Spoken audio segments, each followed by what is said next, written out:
Cut the check. Venomous Smoke Podcast. Give us our 5%.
Man, cut the check.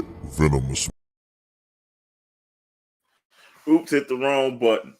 Well, this is your host, Mo Young, kicking it to you live on this Thursday. You know what it means. We about to get raw up in here like it's Monday, but we do it on a Thursday. But, you know, before I introduce our special guests, because we do have special guests, let's bring in the other two that make this threesome work so well. Man, first, let's bring in the nefarious one, man. There he is, Izzy, man. Good evening, everybody. You feel like being prize fighter today? Yes, sir. Yes, Prize sir. fighter. I hope we get to talk about that subject. Yeah, but man, like I said, we got special guests. You know, Absolutely. WWE can wait, man, because there ain't too many times we get special guests up in here. Absolutely. But let's bring in LaLa, man. She is I don't know what she's doing. She's half her face is showing. We go get it. Whoa. Sis, Whoa. LaLa all made up. Wait, hold on. Whoa. Whoa. All I had was my hair to blind. Whoa, the ratings have shot up. Holy shit. Wait, look, the number just went up. My hair's in a bind, and I have a Yesterday's lip. prices ain't today's. LaLa that came on showing. Fat Joe. Shout out to Fat Joe. But I'm gonna let you introduce our guest. Since I always do the introducing, I think I need a break. I'm gonna let you introduce LaLa since you looking all good. This was not part of the plan. Oh, well, plans change. Since you looking all good and the ratings keep going up, you gotta introduce me. Okay. Damn. All right, who goes first? Which ones? Who's on here? You doing it. I'm gonna just click the button. Go ahead. I was gonna kick Okay. Well, it looks like Jacoby's screen is off, so you went to Okay. Sorry, y'all. I'm nervous. I never do introductions. I'm sorry. I just introduce myself on my YouTube channel. I would like to introduce first my boy, Najasism. I hope I say your name right. So please find me. I know we had a smoke. I'll say your name. All right, we're gonna bring him on. That is the Najasism, Mr. Najasism himself. And as y'all see, I'm coming live from the PCW arena here in shit. I see. Yeah. Mr. Time to Fight. I need to get that shirt. LaLa, I know why you made up tonight. No. You made Stop. up because you knew I was gonna be in here. That's Oh, why. Yeah. Mr. G, the greatest, the baddest, the best, made you put on the makeup tonight. Jesus, no. It's okay. It's not It's okay. like that when it's about Mr. Time to Fight. Look, yeah, man, I love it, man. Shut up. What's good, people? What's good, Izzy? What's up, Corey? Hey, Corey. You still got one more guest to introduce, man. All I got is lip gloss. I'm looking at this, man. I got your back. All right, man. I call him Mr. NXT now because I called him NXT the other week. We gonna bring in my boy, man, the Alabama ambassador, Jacoby Boykins, man. He was on NXT. Live and in color. Live and in color, man. Naja, what's good, man? Jacoby! Long time no see, bro. I know. Uh-oh, we got to marry LaLa. We got history. Yeah, man. Me and Naja go back. We all about history. We all about making history, Listen, man. the way the fire was set up, people thought it was a match going on. I'm like, no, y'all just come to the podcast. Hey, LaLa. People was commenting, but can we make this a match? Yeah. We already wrestled each other before. Jacoby. Don't do that. I'm just saying, hey. Let us promote it. Let it happen. The people won't see it. We will advertise it.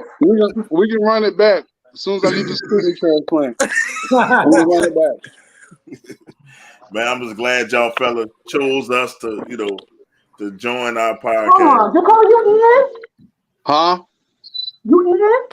Nah, I just got my interview for my transplant. I just got the call for it, so it's coming. Oh no, I'm just saying, are you eating? That's what I'm asking you. Are you eating right now? Oh yes, I am. Okay, so don't worry. I don't have to feel by myself. Okay, thank you, friend. I don't know y'all as hungry as I am right now. What up with all that? What up with all this? What are you talking about? Yeah, I'm just talking about my She got glasses. made up because she knew I was coming on the podcast. No. We gonna ask LaLa. The greatest, the baddest, and the best. She said. She feeling the ism, baby. She feeling the ism. Oh my God! Why? Jesus, this is your service. She's trying to get a free shirt. Oh. Fix it, Jesus. All right, so I'm gonna ask the first question. LaLa, why are you made up? Inquire my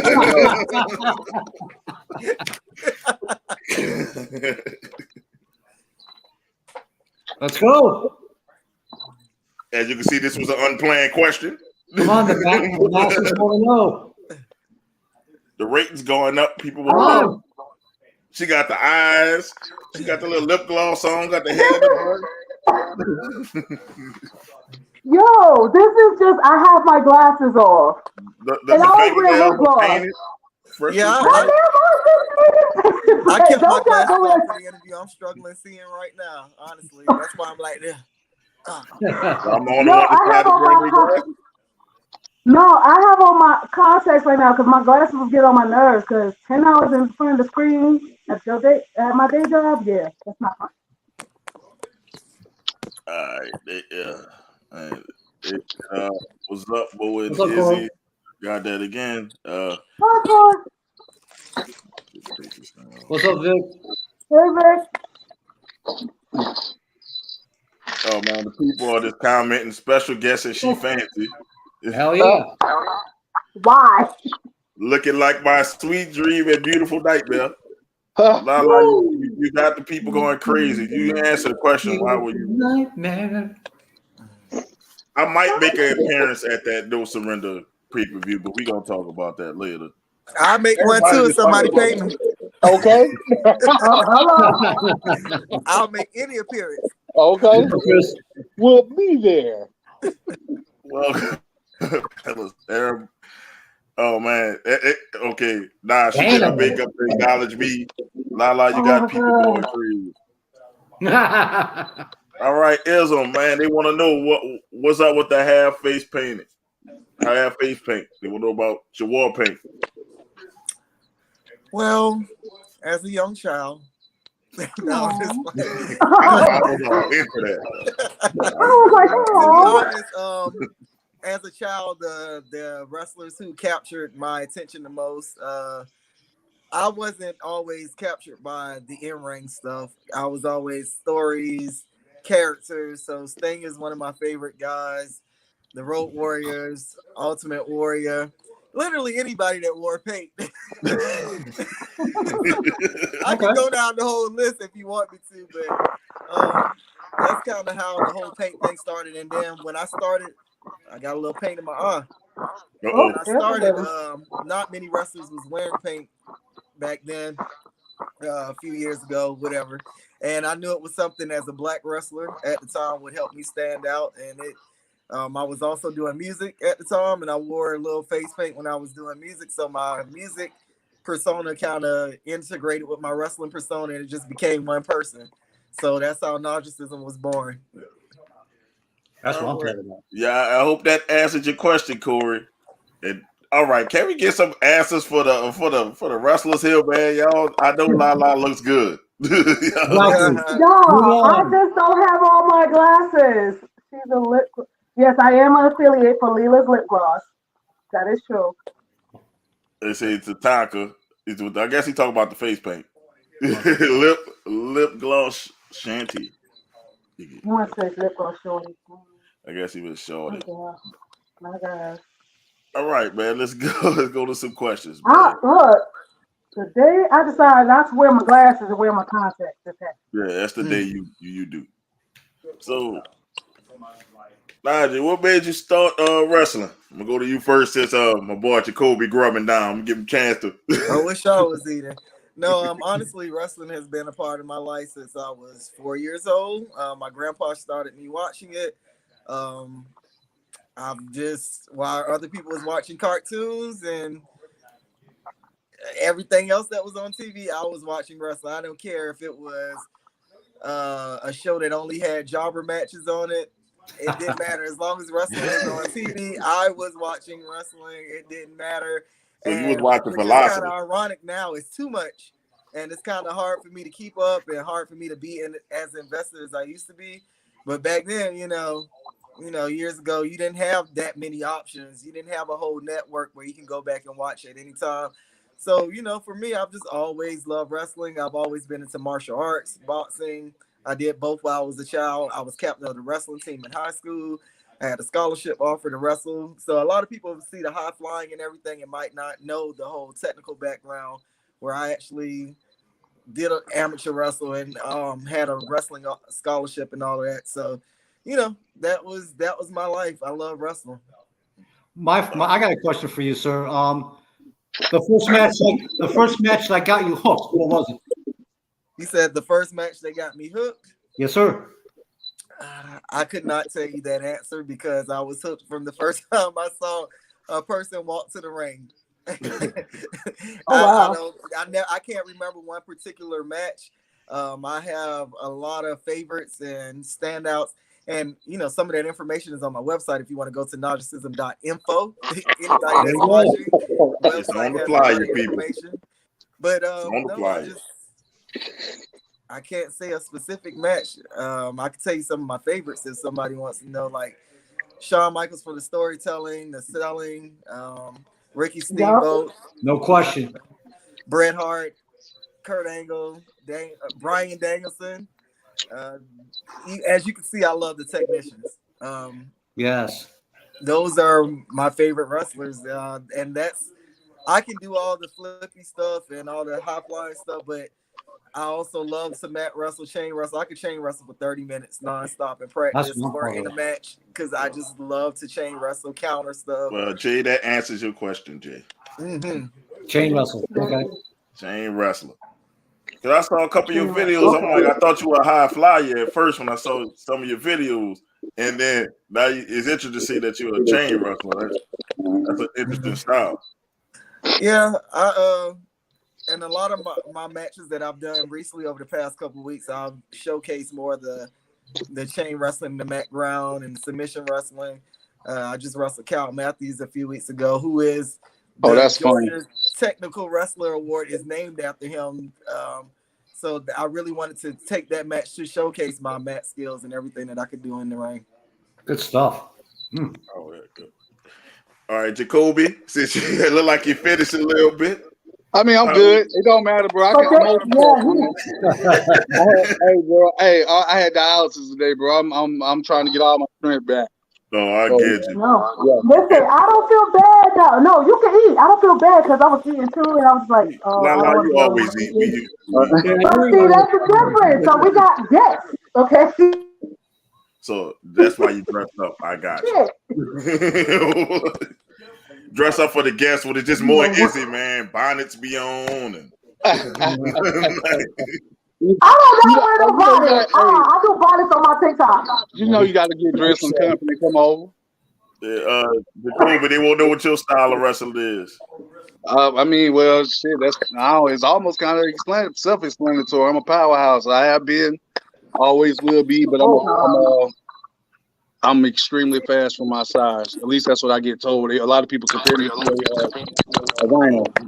So they were just fine with me. I got that shit tatted on my arm. But no, that's what it is. I wanted to. I started fooling with the training a little bit, but what I didn't really. I mean, I like it. I don't have nothing against it. I want to learn more of it. But when all else fails, I'll just throw you. So. Well, damn. And by the way, he is my favorite type of opponent to wrestle. A lot of people like to see me wrestle against smaller guys and guys that are technicians, but that's the best style of match when you got somebody his size that I could clash against. I can use my speed against, he uses power. So that's my favorite type of opponent. Right, because wrestling, I haven't wrestled. It's at least been 10 years since I wrestled Naja, but when we did work together, I enjoyed doing that. And I was at such a different point in my career then. I can't wait to get back in the ring now. Obviously, like I said, I gotta wait until I have my kidney transplant to go back. But yeah, the powerhouse style has always worked for me. Incorporate the speed, incorporate some logic.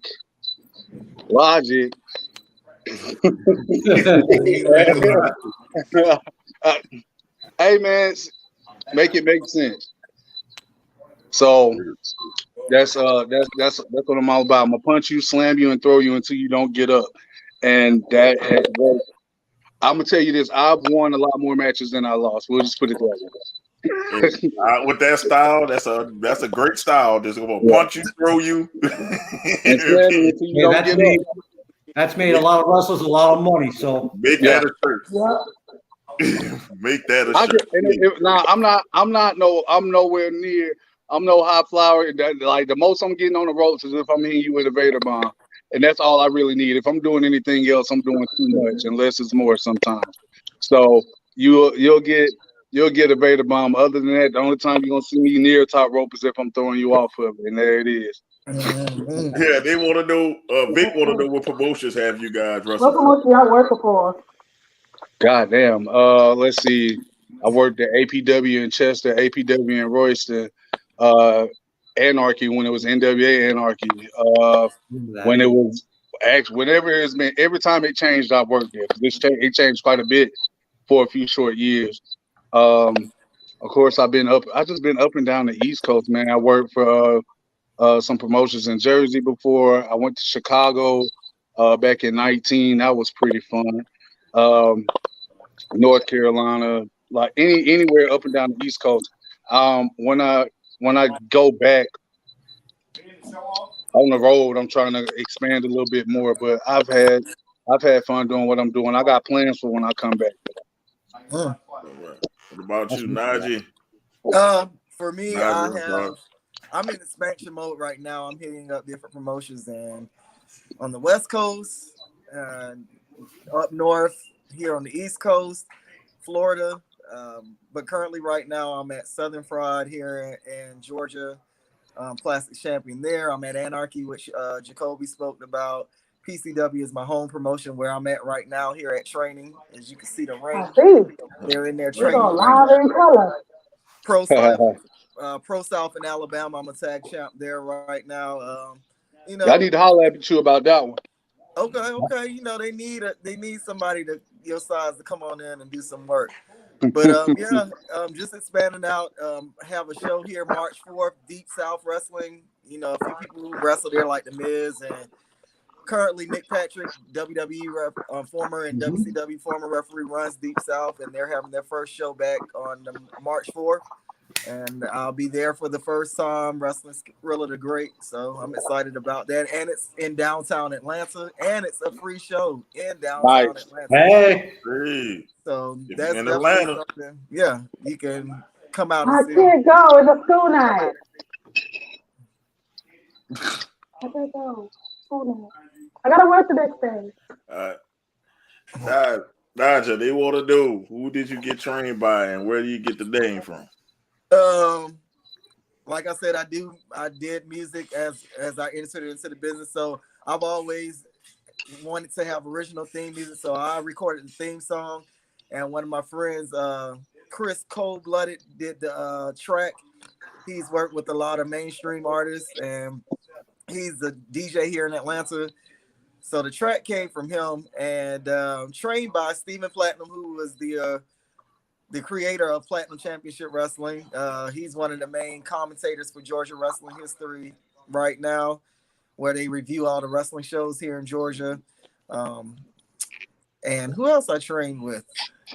Brian, who I trained with?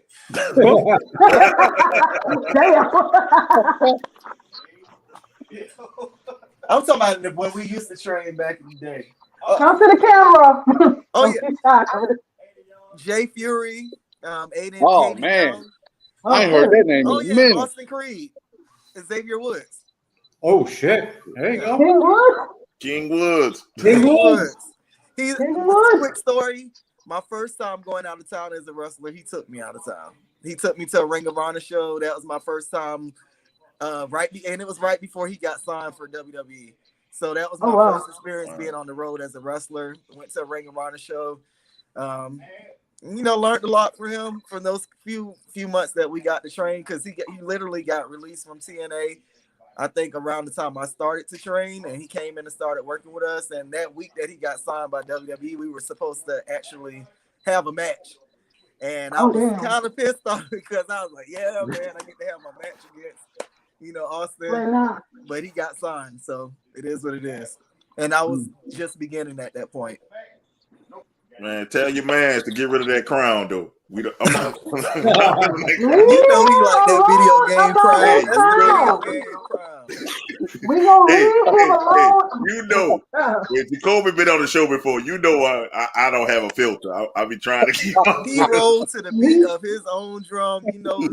That video game world is the world he live in, and that crown is straight up out of video game. They will. Vic will know who were y'all favorite heels growing up. Scott Norton and Vader. Oh, I was just about to say Vader is my favorite big man, period. Vader, Mr. Perfect, watching him bump and just his character. Let me see. I could definitely say The Rock when he was a heel. Hollywood Rock, though. Yeah, Hollywood Rock. Wait, which one? Hollywood Rock. Nothing's such a Hollywood Rock. Yeah. I was living in Germany when he was having his run, and we was up at 1, 2 in the morning watching that shit. Hollywood Rock was the truth. I just didn't like that long ass theme song, man. I love it. That intro. You like the Undertaker, but you like the Undertaker. You want to talk about long? You like the Undertaker. Listen. He had shush. Come on, now, yeah. Hey, nothing compared to the Undertaker. I can run to the store real quick and get back. He's still coming. Definitely the Horseman, guys. The Horseman. Yeah. Tully Blanchard was one of my favorite heels growing up. Cause Tully was cool, man. He just took one of my favorite heels now is Escobar. Escobar can wrestle and he can wrestle. It look like he can take your chick and sell you a key. Like, yes, I'm with it. On his time.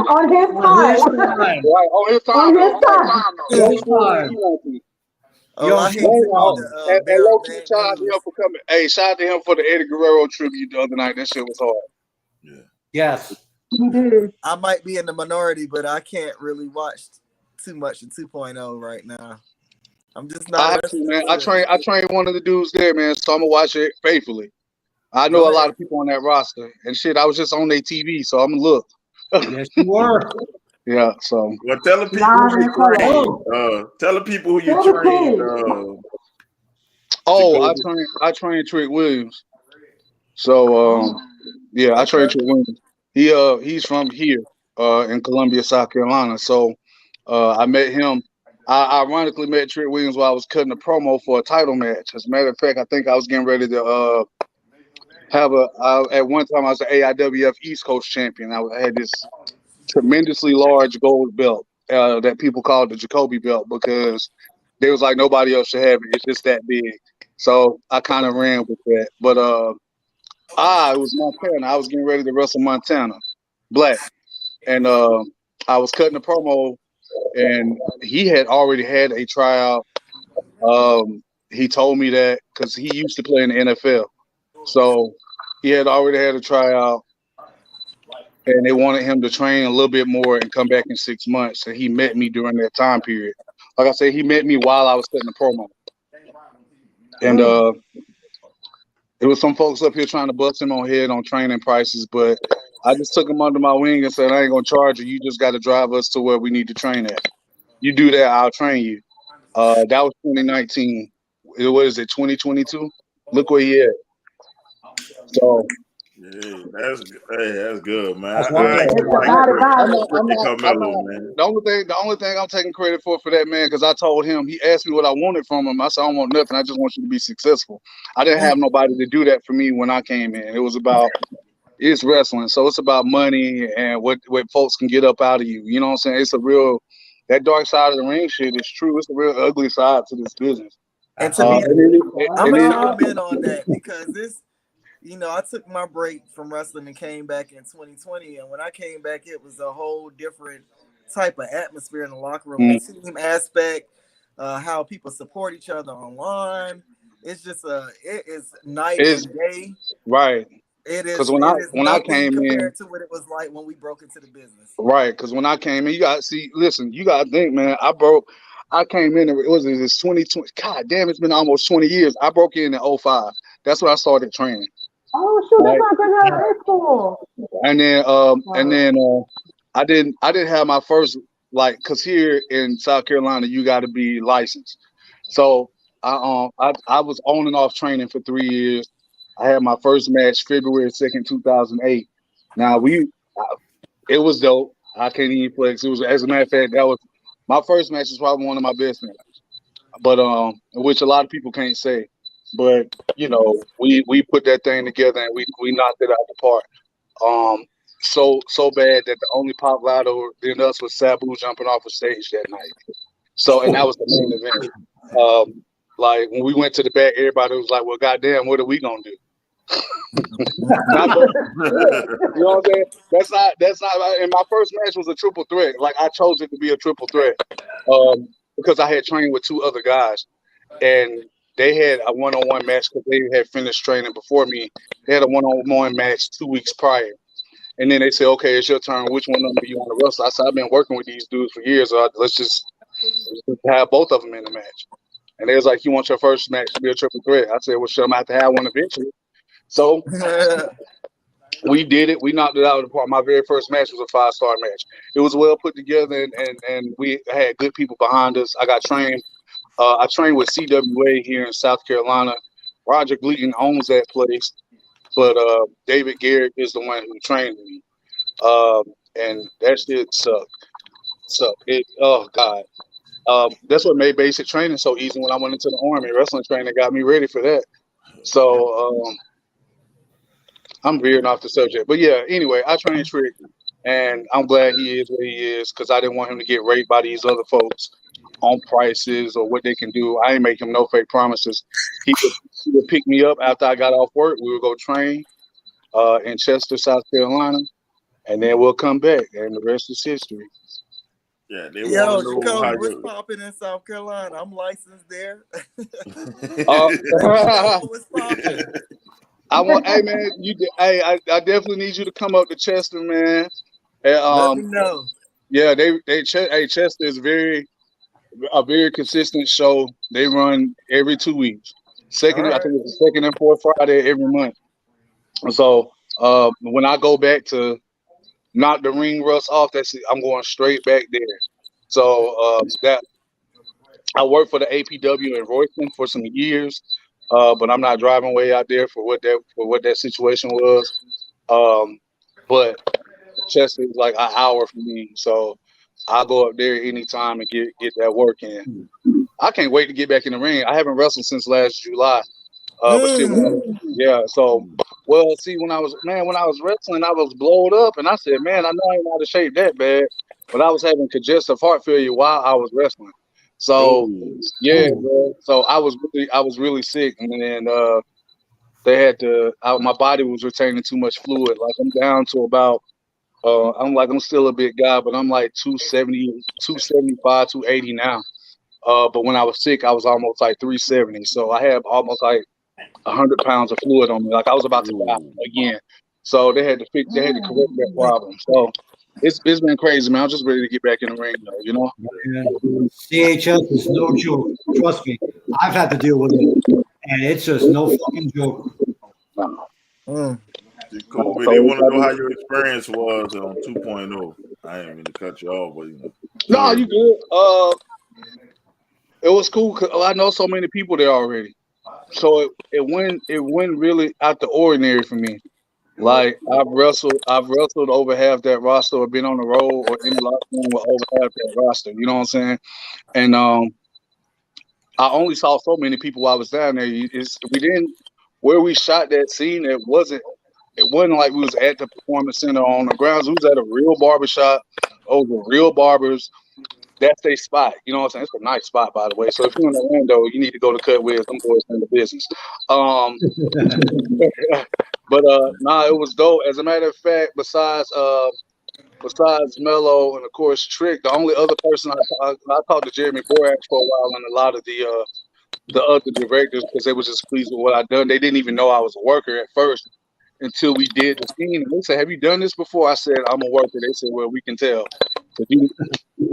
But that was a funny scene. I've been doing this a long time. It was. Huh? I was saying that was a funny scene. It was. It was crazy because I didn't think we shot that a couple of times, but I didn't think they were gonna put me on that much. But then Trick was telling me how they told him that I made the whole team, and I was like, "Well, that's a good thing." So we'll run with that. But that was my first time. I had spoken to Mello. The first time I ever spoke to Mello was the night after he won the title. Because I usually talk to Trick after every show. Because, he say people gas him up and he know I'm going to give them to him straight. You know what I'm saying? So the experience was fun. I talked to Borash for a while. I kicked it with Tony D'Angelo for a while. That was something, you know what I'm saying? So I like Florida, and let's just say that ain't the end for me. We'll put it that way. Yeah, did y'all beat that dude up, man, who was going for Cameron Grimes? I want to know. I hope I did not beat up that dude. Whip his ass. He made a swift exit, man. He made a swift exit. Okay. Oh my God. Because he was up out of there. They were like, "Who are y'all favorite opponents?" Like, who are y'all favorite all time opponents? I'll give you 5 of them, if that's cool. Oh, that's cool. My number one would be my dog Hex. Me and Hexen, or Shane Hexen, whatever he went by. He was mainly in South Carolina, but he came to Anarchy a couple times. And me and him were the very last main event in Flatline Pro Wrestling's history. We wrestled the very last match for Flatline in a cage. That's one of the guys. He was the first. I had my first match against him. He was in that triple threat, so he would be one. Strychnine is another. Even though Strychnine is stiffer than a porno dick, you understand? Like, yeah. Nowadays porn. Yeah. Woo. Listen, but I love that crazy motherfucker. Listen, I won my first heavyweight championship off him. And I'm sorry, I'm up here cussing and everything. I am so sorry. No, hell no. Okay, all right. But no, Let me tell you something. I think this is the cleanest interview we had, cleanest show we had. Yes. So Yes. you think I'm about to tear this down. I think it's pretty clean. Yeah, so Strick, I won my first heavyweight title off Strick in 2012. and that was big. That was one of my best matches. Who knows what happened to the tape? I think there was some hating going on there, but we'll keep it at that. Like Nah just said, the wrestling world was real different back then. And Manchild from ADD. I don't know if y'all familiar with ADD, but ADD was a great tag team. It was Jamie Lee and Manchild. I mainly wrestled Manchild at Dragon Con. But every time we got in that Dragon Con, we went to work because Manchild is probably almost 200 pounds heavier than me, but he can do moonsaults and stuff like that. Oh shit! Like, yeah, like you need. Oh, like you can move like KO. Yeah. So like, I'll send you our Dragon Con matches. You got two big motherfuckers in there jumping and bumping around. We had a 4-way match with me and him, Tank and Seth Delay at Dragon Con, and I ended up in Thumbtacks. That's a story for another day. Anthony Henry was another one because that cocky motherfucker will make you work, but he's very, very good. And James Drake, not grizzled young veterans. I'm talking about JD Drake. Yes, I'm familiar with JD Drake. Little known fact, the first time me and JD Drake wrestled each other was at WWA 4 school. Yeah, right there in Atlanta. That's the first time I wrestled Drake years ago. And me and him always had bangers of matches. Everywhere me and him wrestled, we had good matches. So those would be it, man. And then like tag teams, of course, everybody love fucking with the Washington Bullets. They're my guys right there. It's certain people I even like wrestling. I liked it when you and Vandal was teaming up, Naja. Shout out to the Bullets, who I started with. Right. We all started at PCW together. Vandal also, who made his first return this past Friday here at PCW. He'd been out of the ring, but he didn't wrestle, but he made an appearance for the first time in about 4 or 5 years, I think. Maybe even more. But anyway. Yeah. What I post that? My favorite opponents? Yeah.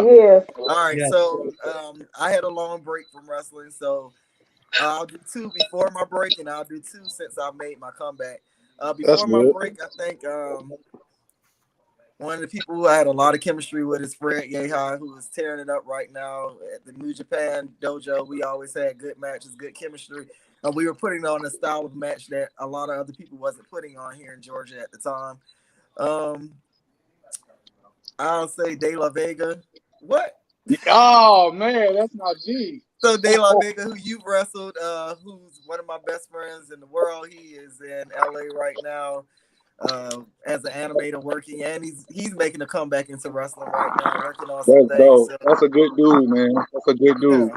And then I'll fast forward to me coming back in 2020. So last year I just got through having a best of 7 series, which was called the Southeast Best of 7, which we had 7 matches in 5 different promotions. And that was with Nick Helen. And if anybody knows about Nick Helen here in Georgia, he has made the comeback of a lifetime since he's come back.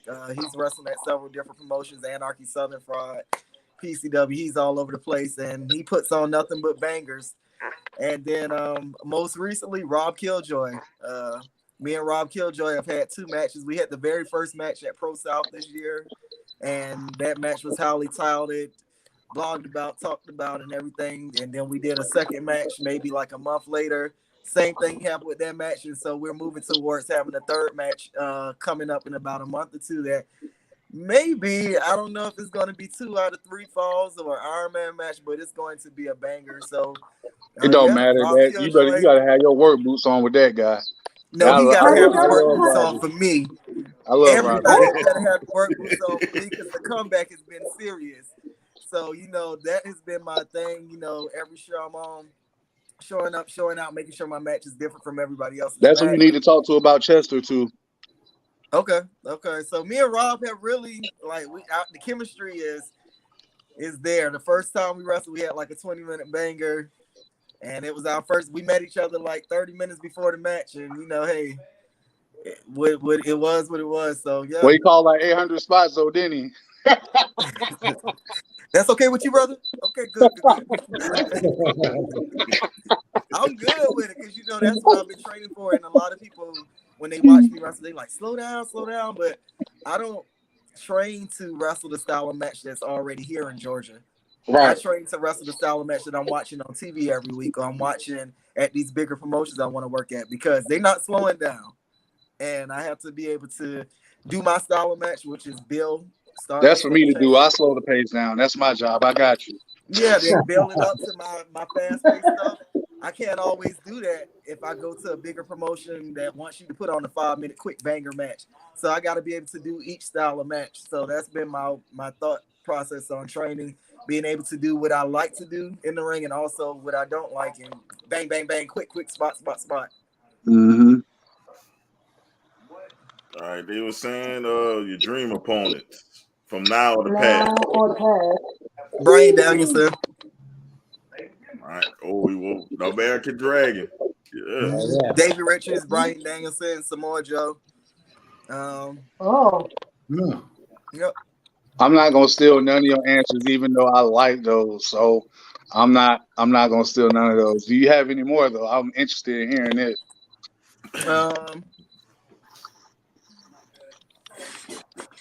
Yeah, right now that's who I could think of. I said, I love to work bigger guys. And people are like, but it's such a big size difference, but I make that shit believable. Right, yes. The matches are so fun. Same size, buddy. So fun. Man, you got to run it back. It's been over a decade. So I got a question for both of you. One place and only one place where you would just love to wrestle. Japan. Okay, man. I'm sorry, I said that kind of fast, but that's okay. That's okay. I'm thinking man, because you know how they love big dudes over there. So I go over there and I do my thing, baby. I'm in the game all the way like EA. So let's work it out. I'm trying to do that. I promise you. Mm-hmm. And you, young man?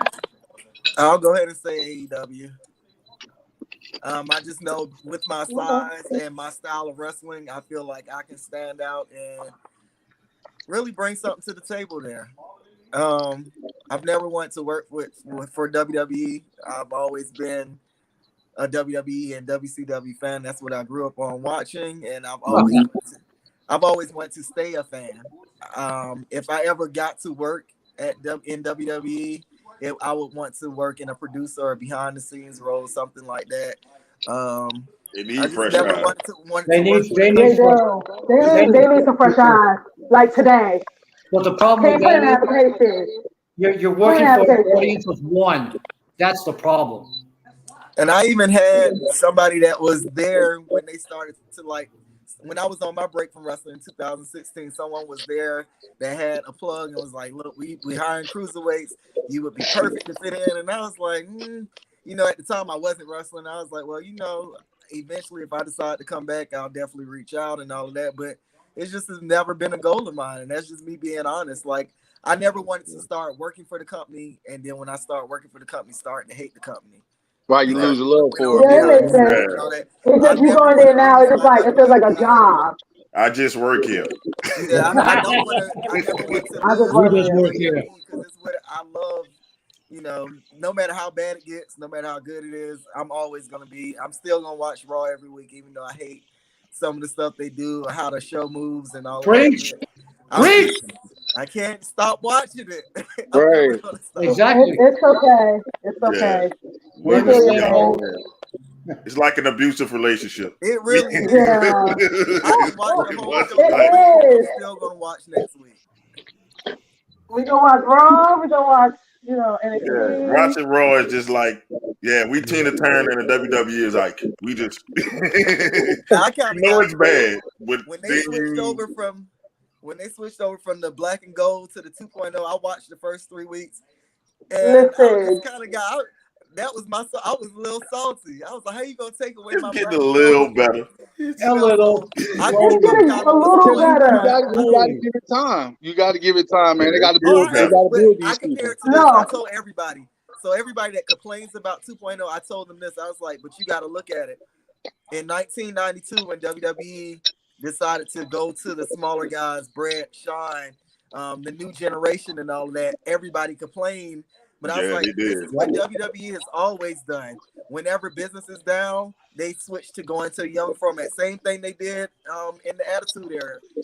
That's what they do in the early 2000s when they did with Cena and Batista. When they start revamping, that's what they do. They go to younger wrestlers. So I understand the business. I understand why things have changed. I understand they got to build new talent and everything, but I still was salty about missing my black and gold. I Trust me, we just thought always it looked like Nickelodeon. It looked like Nickelodeon. Not Yeah, good. absolutely. It was giving me Nickelodeon. The colors, the man, colors. we It's killed okay. the They got to Edward build with younger the talent. I 2.0. understand it. They got to build up the new talent. All right. Yeah. Yeah, we understood that later on. But Yeah. when I first saw it, I was like, what in the Nickelodeon is going on here? I think we went on a I went for 40-minute rant. dogs. I think it was a We was 40-minute going rant. in. I think so too. It was 40 minutes. I think Izzy almost had an aneurysm over there when it happened. I was not happy. I can say that much. It was just too much new for me. Like you said, Jacoby, give it time, and I'm fine with giving it time. But I Right. feel like they just threw too much new at me at one time. It was all of a sudden, you know. You had like Oh, 10 yeah. new wrestlers in the opening segment. And I'm like, can we build? Can we get a promo? Can we get a vignette? I mean, I knew what was coming because of who I know. You know what I'm saying? So I was like, let me. And then you start seeing the pieces. I mean, shit, it's been 2 years. They released over 100 people, so it's just the writing's on the wall, and you know it was things weren't gonna work the way they were supposed to. And then when NXT lost out to AEW in the ratings, you knew a change was coming. So that's what happened. But you know, you got a third brand going against a promotion that's hot. What they expected to happen, man. That shit was But then they're making NXT what it's really supposed to be. NXT is supposed to be developmental. Absolutely. But that's Like, the reason it's why supposed to the be Black and developmental, Gold but brand didn't succeed was because they decided to compete head to head with AEW. Yeah. If they would have stayed on the night that they were supposed to be on, I think NXT would have flourished just as well as it had been. But they decided to try and compete against What he said. AEW. Right. Like, no. If they would have never decided to compete, we wouldn't be having this conversation Right. now. Stay in your lane. Y'all had the perfect formula. But I mean, water and mind your business. But I'm gonna be honest, man. Like, and it's slightly because I got a personal interest in it or bias a little bit. Yeah, but it needed to happen because some people just weren't gonna ever get on TV. Absolutely. Ever. So I see it from the business standpoint. Right. A lot of the wrestlers was never going to get, and if they got on TV, they were never going to be used. Okay, case in point, I talked to a couple of guys while I was down there. Even Trick told me, he said, man, when we first got here, they said it might be 2-3 years before you get on TV. Damn. 2-3 years? Wow. Come on, bro. Because, hey, them cats were smart. They didn't want to go to the main roster. They knew what time it was. 2-3 years? Right. So why was them? Because they weren't gonna move off them spots. If you the top dog somewhere and you get just as much attention as people on Raw and SmackDown, why you gonna move? Absolutely. Right. Why you gonna move? So I don't blame them dudes for staying there. But then they got at the end of the day they got forced out. Amongst other things. And that would be my biggest gripe with AEW. Even though I said that's my place, I would love to work. It's still too much of the same.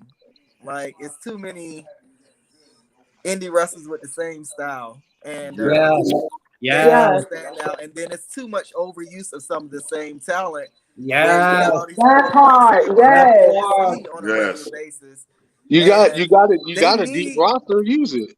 They need diversity. They need to use some of their bigger guys. You know, but I'm not gonna get into that rabbit hole because I'm gonna stay in my lane and do what I do. And just... Right. Hey, you can still call me for a job. I'll be happy to help diversify. And I'll be honest, a lot of the people who are on the PCW roster and at these shows that I wrestle at now are consistently on Dark. They train at the Nightmare Factory. You know, all the pieces of the puzzle are there. And a lot of them have developed right here at PCW, which is a great thing that we can say, like, half of those kids, as soon as they left the Nightmare Factory after 3 weeks of whatever, couple of weeks of training, They came here to PCW, and over the past year, this is where they develop at and become better wrestlers. And you can see their growth. And I'm proud to say that, you know, we had a part in their growth, and I'm That's a proud to see beautiful them thing. on Dark and Elevation and all of that. All right, Corey wants to know how can he see y'all matches. We got quite a Shit. Yeah, few. because I gotta go soon. YouTube. YouTube, you can go on my page on YouTube. You can listen to my music on all streaming platforms though. So make sure you do that. But yeah, YouTube is mainly the way right now. Until I get back in the ring and start doing other stuff, that's it for right now. Okay, so for me, you can go to my website, Najasism.info, INFO, NAJASISM, or you can just go straight to my YouTube page, which is Najasism Wrestler. Go right there on YouTube. You can watch both of those matches I just had with Rob Killjoy. You can watch the full Best of 7 series with Nick Helen. You can go see some of my old stuff. There's plenty of stuff on there. Yeah. I want to know if y'all wrestled in any other countries. I wish. Now I lived in other countries, but I ain't wrestled there yet. I almost got on. This is the year of expansion. This is the year where I'm traveling all over I'm gonna travel everywhere I can go in the U.S. And if an opportunity overseas come up, I'm ready to go. I was getting ready to do some work with Alex right before the pandemic, but that kind of got obviously Alex Wright. Oh, Alex Wright. That's Wonder Kid. Yeah. They say you were killing in New Japan, Jacoby. They say that's what RJ said. They say you were killing in New Japan. Yeah, man. I'm trying to get one. I had a trial with 0-1. Shit, that was about 10 years ago, but I wasn't ready. You know what I'm saying? But the same roadblocks I had then, I definitely don't have now.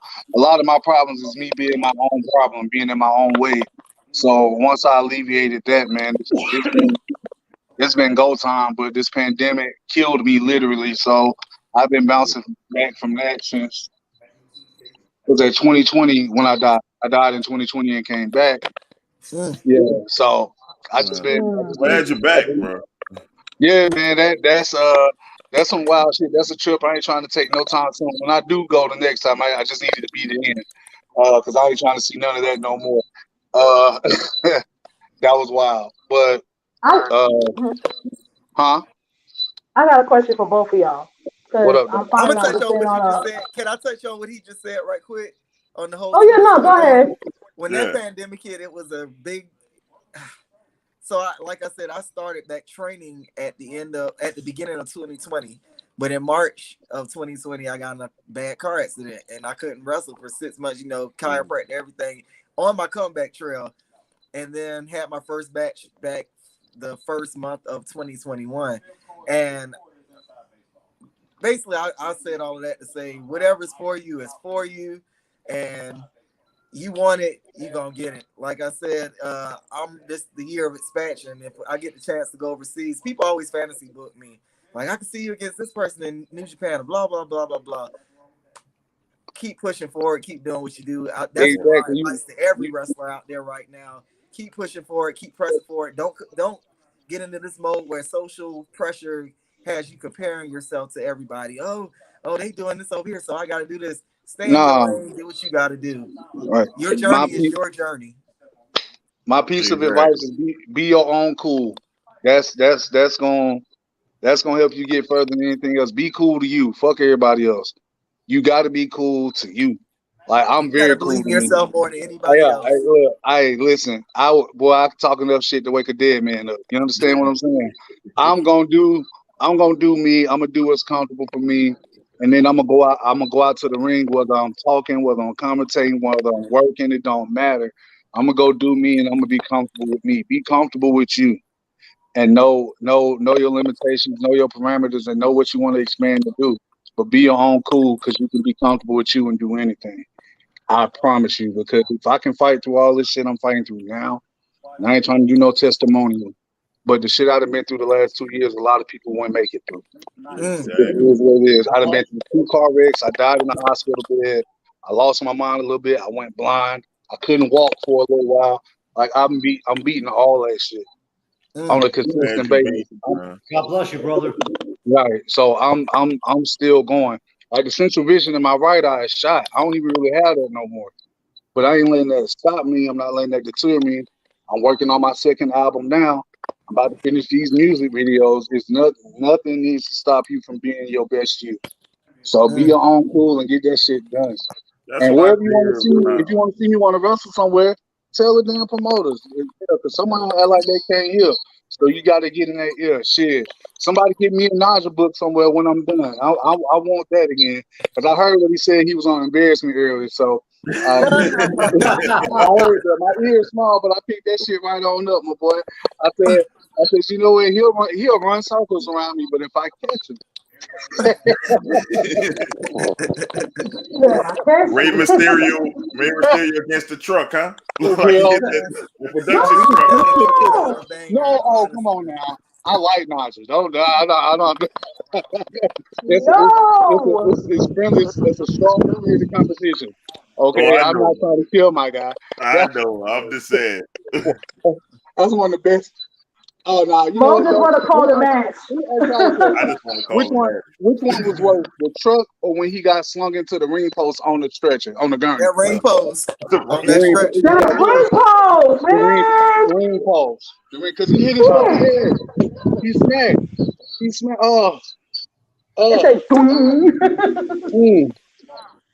Quick question. I know nobody asked, but he was talking about favorite matches earlier. A match that nobody absolutely talks about. That's one of my favorites, and you'll never guess what it was. But y'all can try. Thank you. Man, that's a lot of matches to try to guess, man. Exactly. All right, listen. One of my favorite matches, and you'll never hear this again, is Brock Lesnar versus Test in King of the Ring 2002. Brock Lesnar versus who? Talks about that. Test. Wow. Test. The big boot. Go back. Once again, these are two big guys moving around. You talking about the King of the Ring? The King of the Ring pay-per-view, in 2002. Yeah, it was a good match. It's a great match because I like the big dudes that can move. See, I'll be knowing stuff. Right, and then I'll be knowing stuff. Right, you know what I'm saying?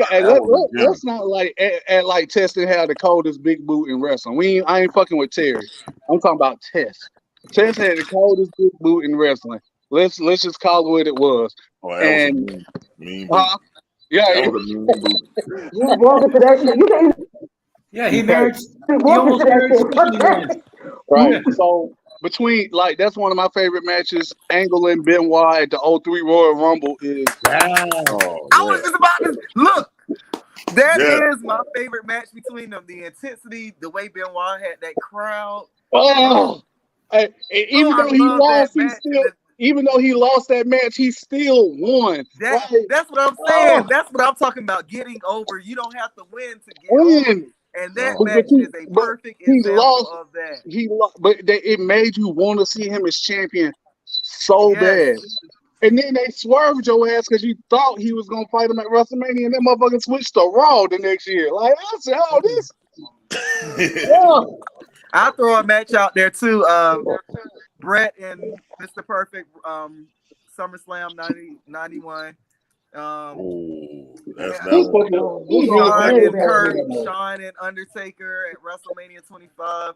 I got my favorite matches, but the question was what matches kind of like sunk me into wrestling.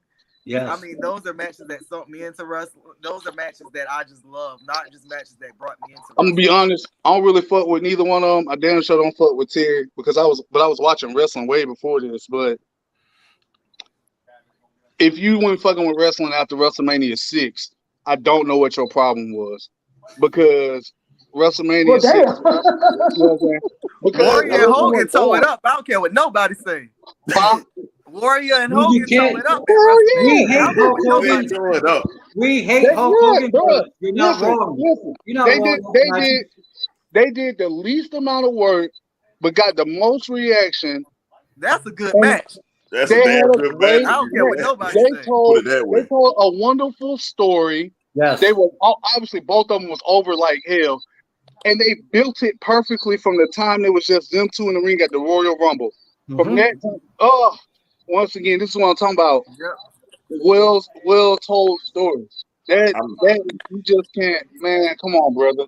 I just wish they Come on, didn't do it in WrestleMania 7, WCW. Warrior and Savage. And a That lot of Warrior, people now that. and a lot of people don't talk about WrestleMania 7 Hogan versus Sergeant Slaughter. I thought that was a good match because if you go back and watch how Sergeant Slaughter bumped, how he Right. worked as a heel in that Time out. Oh, Let me talk about that match for a second. I Okay. was in the Gulf during all that shit. Woo! Now, My dad was people from experience haven't seen it in the Gulf. The military personnel that were going crazy over that match was unbelievable. All of us at that time were like, "Come on, Hogan!" Probably one of the few times I have openly rooted for Hogan. Come on, beat the shit out of him, yada yada yada. Hey, So, but you was right. You was right about that Macho Man Ultimate Warrior because he made Ultimate that's Warrior one of my tell a favorite story. matches. I gotta watch that at least twice a year. Yeah, me too, man.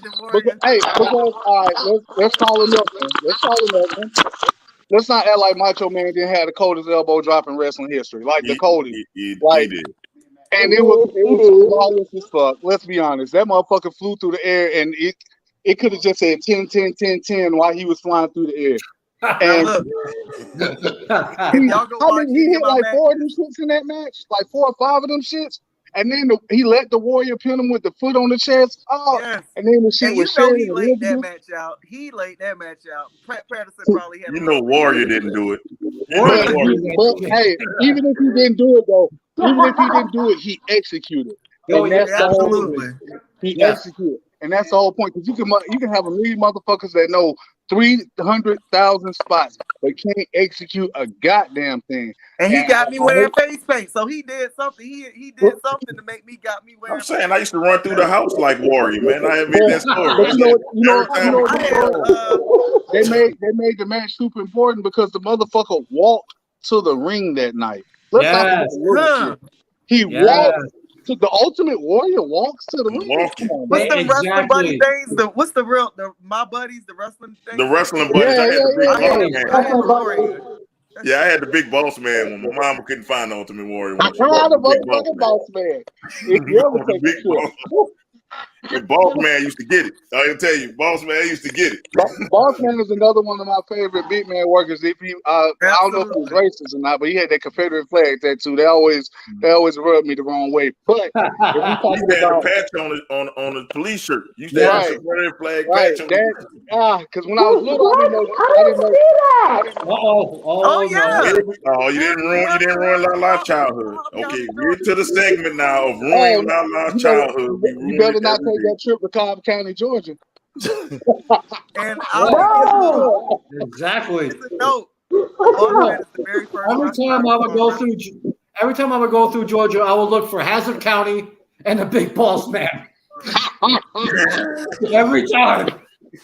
They can't find. I don't even go. Listen, it's probably like once or twice or 3 times I went through Cobb County just to go to somebody's event. I know there's a certain time I gotta get the fuck home. That's all you need to know about the Big Boss. Right. Exactly. No, Cobb County ain't no. My question is, okay, because obviously this has been getting out of hand lately. Have you guys, during the time y'all been wrestling, had fans come try to attack y'all? Okay. So I am like super face. This been going on lately. I got questions. I'm super face everywhere I wrestle right now. I've had my heel run before I left, but I'm like, all the fans message me on Facebook. They send me emails. They message me right after the show. I'm like super face right now. So, okay, if I ever get the opportunity to, change that up a little bit, it will be very detrimental to a lot of people. So that's going to be a big thing if it happens. But no, I've never had a fan. Okay. No, I have plenty of them that they'll message me while I'm backstage and ask could I come out to take pictures or sign autographs and stuff like that. I've never had anybody like step out of line and do that. Because then I have to beat their ass. Yeah, because lately this I'm has been trained. I'm a going trained on like black that. belt, boxer, everything. Oh my! I've had it happen 3 times. Oh, Oh, Oh, shit! yo, big ass! Somebody tried to attack. Somebody try to Listen, attack you. Hold up. listen. They crazy. All right, so now When I some told girl try to get on you, try to get your number, Get y'all. up try to out of take you here to with bed, that. try to take you home. What's going Nah, on? Man, they was nah. on that Ric Flair. They was on that. Woo! Woo! All right, so I've been a babyface a lot of places I've been, but I'm extremely effective as a guy from Alabama beating people up in Georgia. That Oh, shit. works really well. So um, this was early. This was in Phoenix City, Alabama. I was teaming with Murder One. Wow, that was a long time ago. We talking 2009. Uh, this guy got in this guy's face. He was talking trash. I was talking trash. He jumped over the rail. He did it. Of course, he came from behind me. He jumped up and put me in a headlock, and I couldn't believe it for a second. And obviously, I told you if I catch you,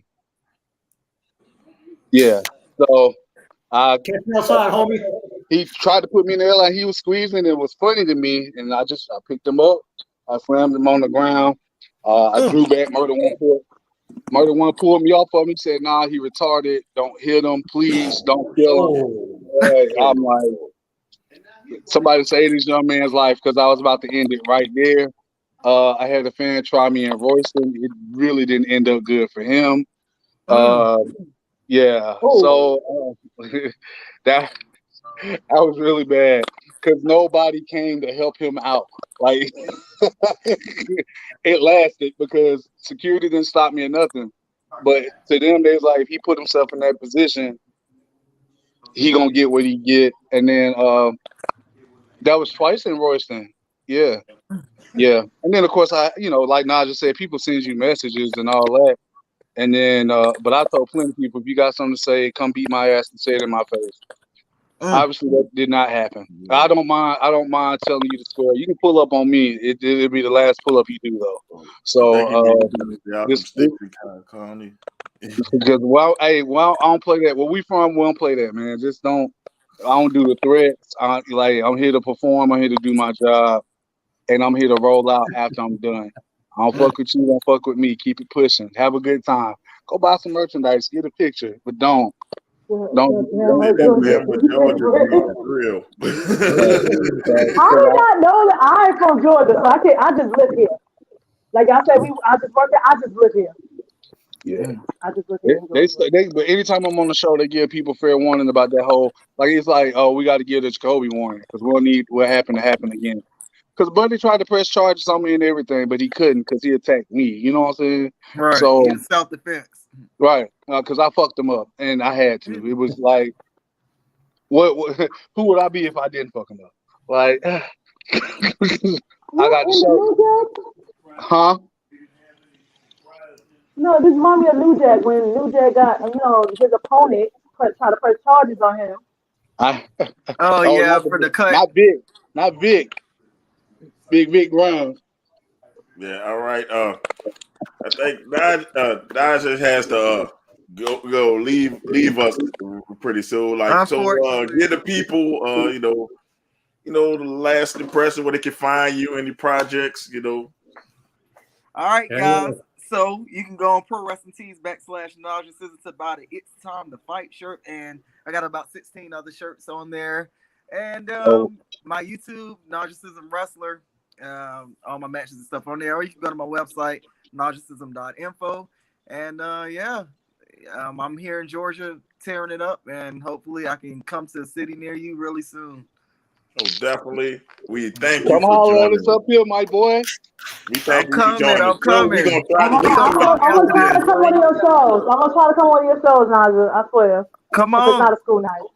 And don't be afraid, man. Anytime you want to come on the podcast, you got the info, man. Just let us know. Absolutely. We'll put you on know there. what? I'm gonna talk to some of my guys, my younger talents that's here working that are also at the Nightmare Factory and on AEW Dark and stuff. And we gonna make this work. We gonna do this. Hell yeah. Right. If they want to come on, man, let them know. Absolutely. We all about Come on. Come on. Absolutely. Come into the room. Mhm. Well, it was a pleasure, guys. I'm gonna go ahead and lock this arena up. They done with practice, so getting ready because we got Pro South tomorrow, which is in Alabama. That'll be live on YouTube. Yes. If you go to Pro Hey, South Wrestling, Naj, I watch got a that question live before on you go. YouTube. I'll be Naj. wrestling brother Azriel, who's about 300 pounds tomorrow night. Ha. And then on Saturday, Azriel. I'll be at Southern Fried Championship Wrestling defending my They want you to classic come back. championship against CT Keys. Come back. They want you to Absolutely. come back, baby. They want you to come back. We're coming By back. the way- I'm definitely coming back.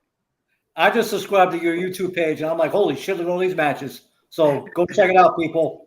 Appreciate Check it, it out. guys. Listen, his promo alone spoke a lot of words. I was like, shit.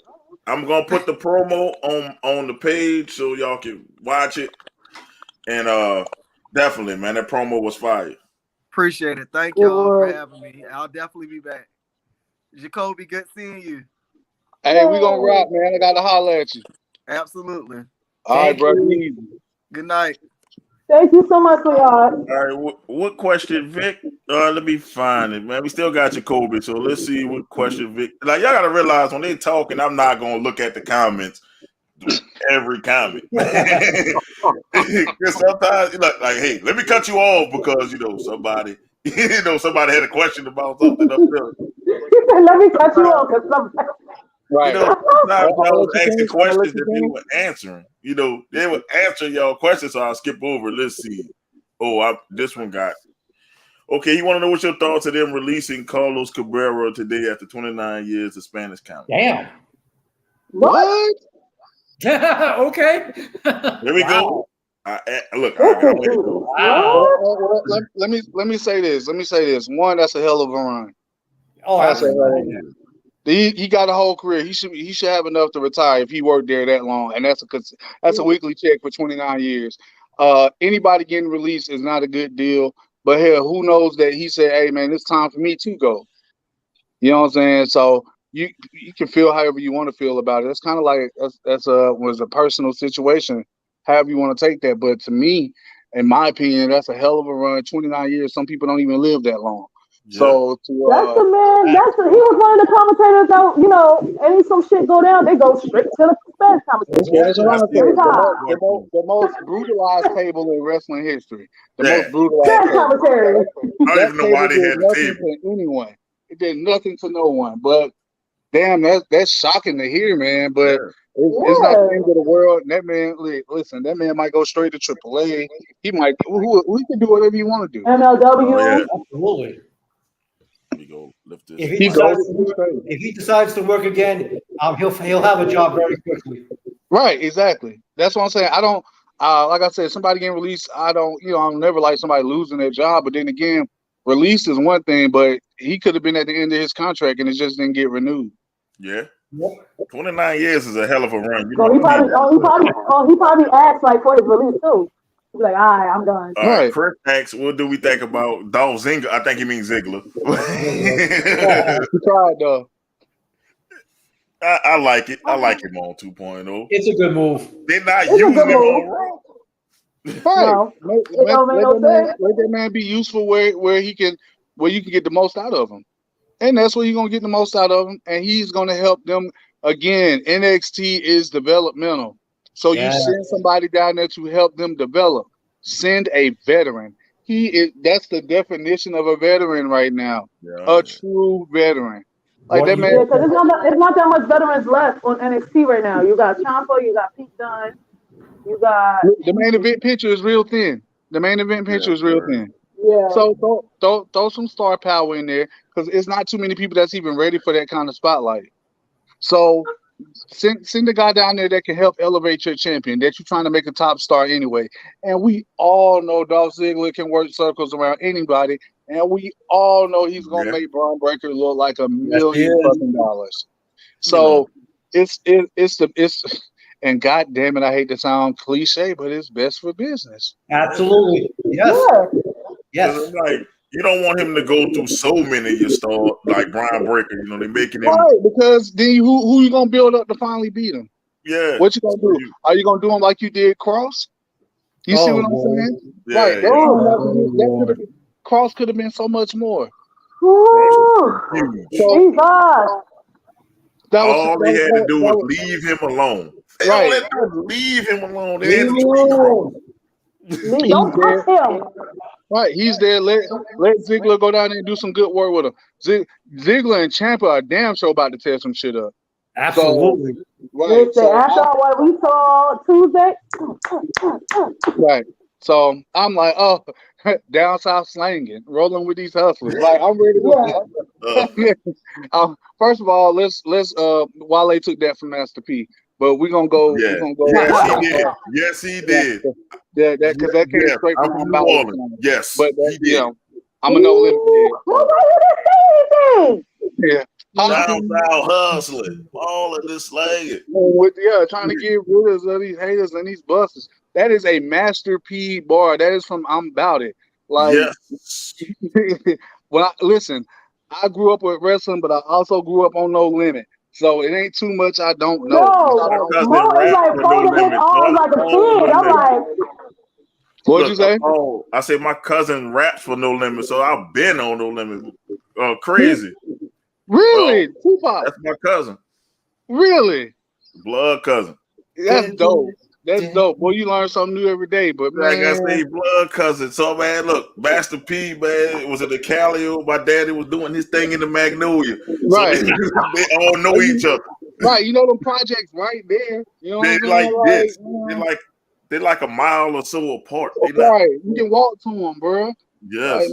But yeah, I mean, I understand everybody reusing everything nowadays, and it is what it is. But when I heard it, I'm like, wait, I heard this from somewhere. Right. Because first of all, they use the melody from Still Tipping by Mike Jones and Slim Thugger and Paul Wall, the People's Champ. and then he used them bars from Master P. I haven't heard the whole song, but that's the part that they always play. Yeah. And that's right. Yeah. And that's what always stuck out to me. But like I said, I grew up a huge No Limit head. Like KLC and Beats by the Pound finally started coming out, and they doing interviews and all that shit now because they was the soundtrack of a lot of our teenage years and all that, man. So I remember when Master P did everything. I remember when Master P was in WCW. So, I remember that. Right. So I remember that. That's about 30 people's lives, bro. A lot of people don't know that C-Bird did the Wolfpack stuff. Did the right, Wolfpack thing. Right. He did the Wolfpack thing. Of course, Silk the Shocker did MVP joint. Yeah. Silk the Shocker. I know about that. And then, but Silk the Shocker also did Orlando Jordan's joint. Right before he did Orlando Jordan's theme music too. Like No Limit. I don't know why they picked Silk though. I don't know why. Hey, come on, man. Come on. Silk. Be nice. No, be nice. Trash bad rappers we got now, that's bro. Nasty favorite rapper, Silk.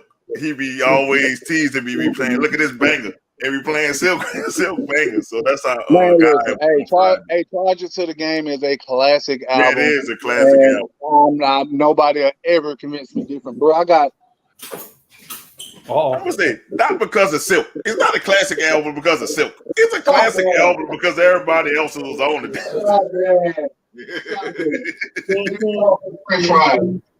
You see this? Ooh. Man, he got shit. Vinyl. I haven't seen them in a minute, man. I haven't seen them in a minute. And then like that gold tank, boy. To all you young people out there, that is vinyl. Right. I haven't seen them in a minute. Right. Boy, damn. Well, I do music, man. I'm into music. I love music. Like, all right, man. Kobe, you bring me back to my childhood. You know, we was getting it first down here. We was getting it first in New Orleans. I ain't even open these, bro. I ain't even open. I don't even want to open them up. That's childhood memories, though. That's when New Orleans was taking over the rap scene right there. Right, because that was way before the 99 in the 2000s. Listen, bro, ain't too much people can tell me about music, man. That's why I enjoy doing music now. People are like, ain't you too old to be rapping? I'm like, shit, ain't you too old to be broke? Like, What you just said. Damn! Talk to Hell me. yeah. Talk to Fucking me. facts. Let me know something. Tell me something. They Come want on. you to know, Jacoby. They want you. Vic wants you to know about Cody Rhodes. Leaving AEW to go back to WWE. What's your thoughts? Oh man, yo, do what you I want to don't do. think. I don't think You you go. wrong. That man got TV shows. That man got big bank. I say go home, enjoy your wife and your kid for a little while, bro. You didn't put in work. You didn't help get this company on the map. And the crowd want to boo you out the building. Let them do them. You know what I'm saying? And then you can go home and be rich. You can boo me all you want. Feel free. But guess what? It's happy. My bank account. Yes, And Yes, sir. and at the end of the day, you got that kid at home, and you got to know, man. Even if he was playing it off, that shit was fucking with that man up here. And not enough people talk about mental health in wrestling yeah. because they think it's some No, kind they of don't. gimmick No, or they don't. you trying to work somebody. Man, mental health is a real issue. Yes, Okay, indeed. I work in it, fun, so I know. fun fact. I do anxiety. Fun fact. Listen, I've had to spend time in the psych ward before. I ain't never told nobody that publicly. I spent time in the psych ward because I I work felt in like, one. all right, I felt like I was losing my. This was about 5 or 6 years ago, but I felt like I was losing my shit, and I got out of character with one of my sons. Now, Yeah. it's a lot of shit in life that I am, but I'll never be a bad dad Yeah. ever. And I'm not gonna mistreat my kids, especially if they don't deserve it. And I mistreated my son, and that's when I said, okay, you got to go get some help because it ain't right. And you know when some shit don't feel right, not to you, but Yeah. the shit don't sit right in your spirit. You know Right. what I'm saying? It don't feel right in your spirit. So please stop trying to be so fucking tough where you don't need help. I will tell you now, I'll go see my mental health provider. I'll go see my specialist, and I still slap the shit out you if you try me. It's not a game. I'm Like, just glad you didn't come into my shit. I'm just glad right. you didn't come to my shit. You're a big you're a big motherfucker. I'm I, sorry. I don't like shit. look, but see, I ain't going there on that, man. I'm just talking about people in general because people try to make you feel bad for wanting to be better. How, Right. Sway? Man, How? I did counseling myself though, man. Like No. my anger, dog. My anger was Right. You gotta high. I went work to a too. counselor, man. That shit. Right, you got to take care of up here because if Yeah. he ain't got up here, none of this shit matters. None of this matters, man. Mind, body, spirit, man. Got to be all in one. Right. You got to be aligned. You got to be balanced. Like all people think that's high talk or motherfuckers that smoke weed talk like that. No, motherfucker, that's real. No. You got to be in sync. And we ain't talking about Bluetooth. I'm talking about being in sync with you. You know what I'm saying? So Yeah. please don't ever be too cool or too afraid To get help. to get help. Fuck what anybody thinks about your health. That's why it's called your health, your mental health. Take care of you, because man, this all this shit I'm going through, it's driven me crazy. I've been depressed. I've gone through anxiety stages. I was depressed for 3 straight months. Like for it, time period last year, about 3 years, from I say about August to November. If you look at how I was just even posting shit, it wasn't the most pleasant. It was actually rather negative. So negative to the point that my mom had to say something to me. Yeah, you She know, never mom, did. My mom messaged me and said, What's your problem? What is this? This ain't you. Like you get out of care. Life happens and it'll bring out the worst in you sometimes. And that's cool. It's cool that you get there, but don't stay there. Facts. Don't stay, you know what I'm saying? So I ain't mean to get on those soapbox, man. Oh, But no, we No, good, no, man. you're fine. No, you're fine. You was in that You're barbershop on you're NXT. telling somebody who did a tell us things last year. yeah. So Yeah, I we just had want me, LaLa You're did fine. Second. we used to do a thing on Sundays when it used to be, they used to have the queens of the Venomous table. They Yeah. talked about mental health, and I had jumped on there and talked about it. Where we don't just talk wrestling, we talk life sometimes. And I it is just what it is, man. want, People need to hear that. You might right. have somebody else I that just want need to people hear to your be better, story. man. I want people to be better. Like, man, I was in a car accident a couple weeks ago with my youngest child. I'm about to take him to a counselor and a therapist because that shit traumatized my kid, man. That does not make me feel good. You know what I'm saying? That my son is afraid of stuff because the incident happened while he was with me. So I need to fix that. I can't say, oh, it's gonna be all right, and shove that shit under the rug and tell them be tough and be this. I ain't, yo, stop. You know what I'm saying? Like that being hard shit. Who are you being hard for? I go back to Master P. He he was advertising his chips that he was gonna be eating during the Super Bowl. And he said, I'm out here legal hustling. I ain't trying to be hard for nobody. Y'all can have the streets. I ain't trying to impress nobody. Nobody. I don't care nothing about that. At the end of the day, because I'm gonna be honest, if I didn't have my 3 boys, I would have gladly died in that hospital and stayed dead. Because COVID pneumonia took my will to live. It took my will to wrestle. I didn't want to do music. I didn't want to do nothing. For the first time in my life, in July 2020, I openly said I would rather just die. That's how bad I felt. Trust me, I understand, bro. I had that's how bad I felt. But I said I gotta be here for them. That's what made me fight, and that's why I still fight. And I got a 22-year-old son, and I told my son, I said, I look at my life at the age of 38, I've literally accomplished everything I set out to do. I've done movies. I've been on WWE TV now. That was the last one. Yeah. You know, like I said, I did my movies. I won my championships. I got a big house. I've had my cars. Like, I got kids. Like, there isn't much. I've got an album. I got music videos. I'm working on another album. I've had a #1 video. I have done a lot in a short amount of time. 30 years ain't a whole lot of time. And I've accomplished a lot. Now it's time for me to set new goals and do new things because I've done everything I needed to do. So I don't have shit to prove to nobody. The only thing I'm proving stuff to is my kids, and I'm showing them I don't limit yourself at all. Like, I've graduated college 3 fucking times. See, a lot of people don't know that. They just think I'm just some big dude. No. Yeah. That's why I spell Rhino the way I spell it. I spell Rhino, RYKNOW, Rhino.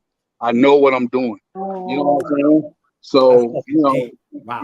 Yeah, that's why I spell like that's why they call me the Redstone Rhino. That's one of like I gotta ask the nicknames for wrestling. The Birmingham Beefcake, the Montgomery Main Eventer, the Huntsville Heartthrob. I'm always laughing at the Birmingham Beefcake.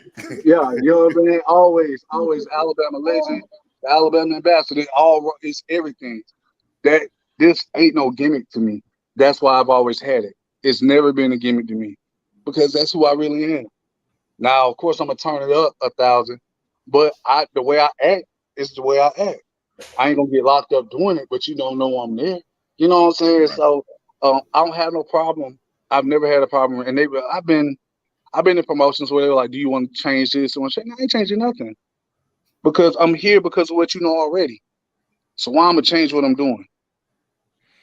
It don't make a whole lot of sense. Now, if you can make it make sense to me, then I'm all for it. I'm all about logic. I stopped making decisions on emotion years ago because that gets you in trouble. That costs you money, and that'll cost you a lot of time. So I do not make decisions based off emotions. I had to learn that myself. You have to. I learned that as well. That's why a lot of people choose that block now. And people are going to listen. You know you're getting better when people are always mad at you because anybody's going to always be mad at somebody that's trying to improve themselves and be better. Man, come on, man. Look, I am who I am, and I'm not who I'm not. Be happy with that, or be on your way. Like I'm not here. Listen, I have to be comfortable inside of me.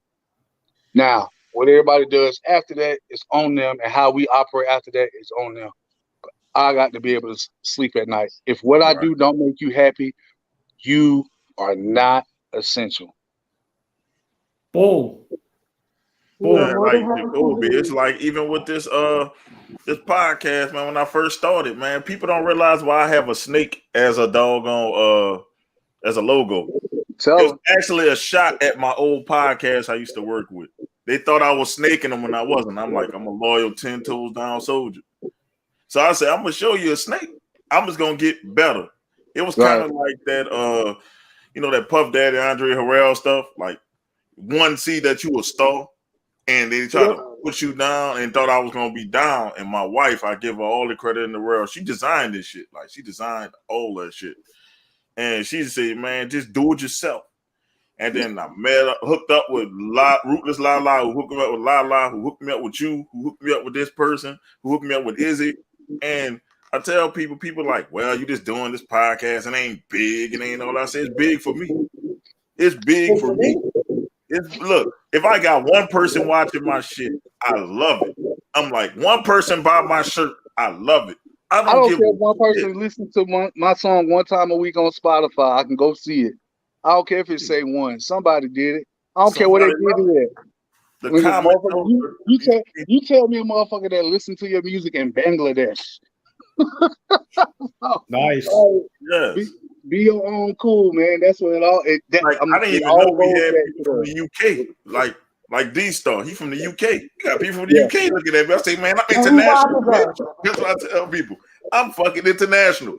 I got somebody.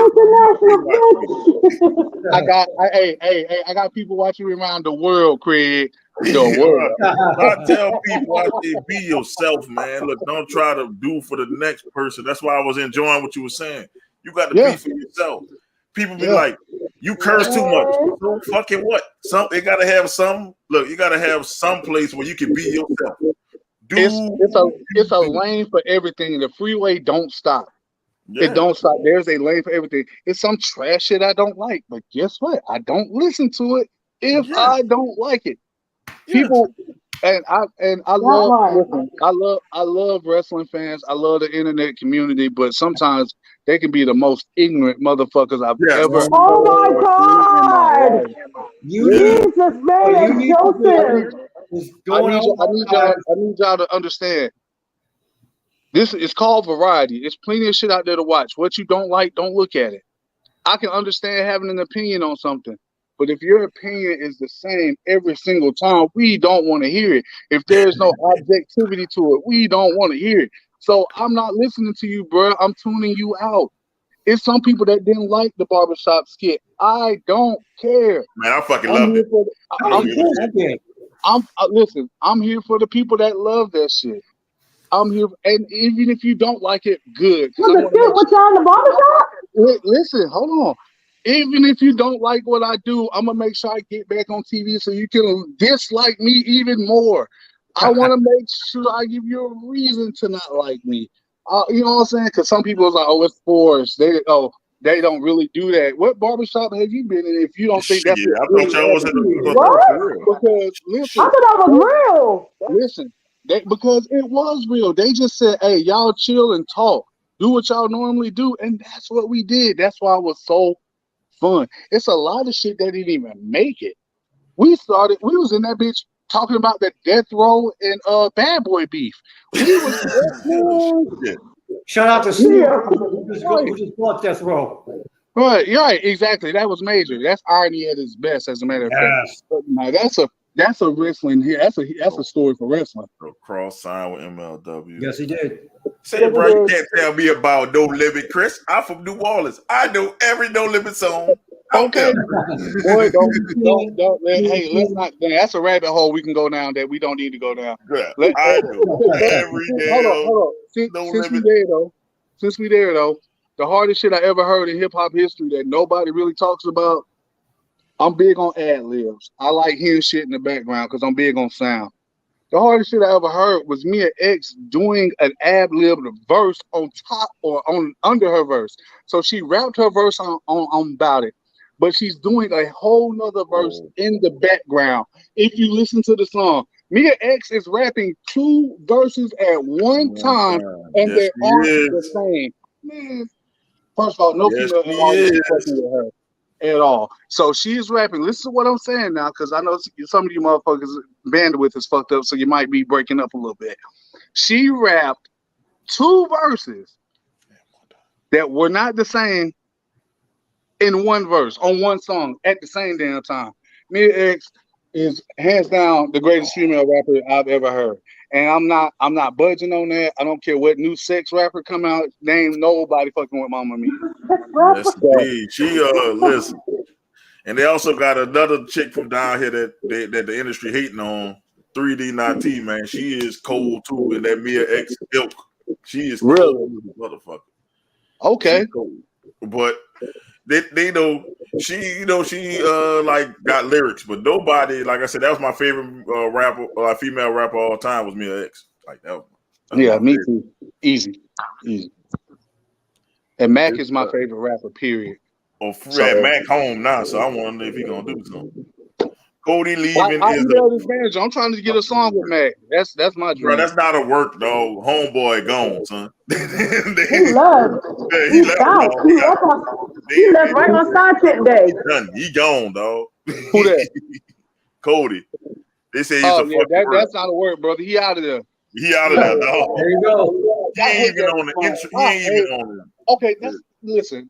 Since I got the platform, I hate that shit too. Every time something happens in wrestling, it's a work. It's a work. Stop, bro. You're not in the business, bro. You just know the word. Cut it out, man. Stop. Like, come on. You falsifying the documents right now. Let's just. Damn, he done, I know son. you want. Falsifying the documents. I like that. People out here performing and they ain't in the ring, and that's I have a tremendous issue with that.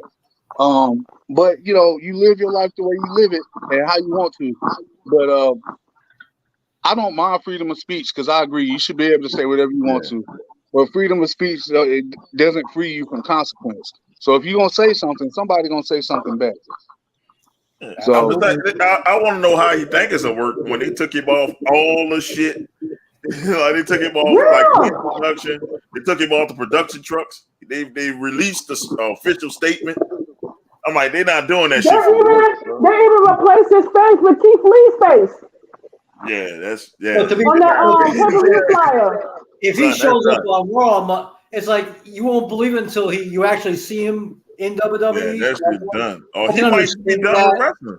You ever thought he'd just be a TV star with the Big Show and all that other shit he do? That's what I'm saying. Cody getting bread, man, and he don't need. Cody doesn't need to wrestle. No, let me show. Oh, oh, you going to another one? Ooh, the ice cream, man. Yep, I still listen to that every day. That's why I just held up that ice cream, man, bro. Break them off something. Let's go, man. I listen to that. Look, I listen to that every day before I go to work. You got to, bro. If that shit don't get you right, what will? Like this. Well, in my head, I'm gonna be a drug dealer. Okay. 31 flavors. Before I go to work. I'm going to basketball before I go to work. Get the clock. Oh my god. Oh, the real LED. No. Bro, look, I could possibly get my cousin to try to come on here, but I don't like to use my family, you know, for no, we get it, bro. We get it, but that's dope that because I remember when Crazy came out and we thought he was Tupac. I never forget that because he sounded just like Pac. I said that's crazy. That can't be Pac. But we didn't know because shit, Master P when it got Snoop.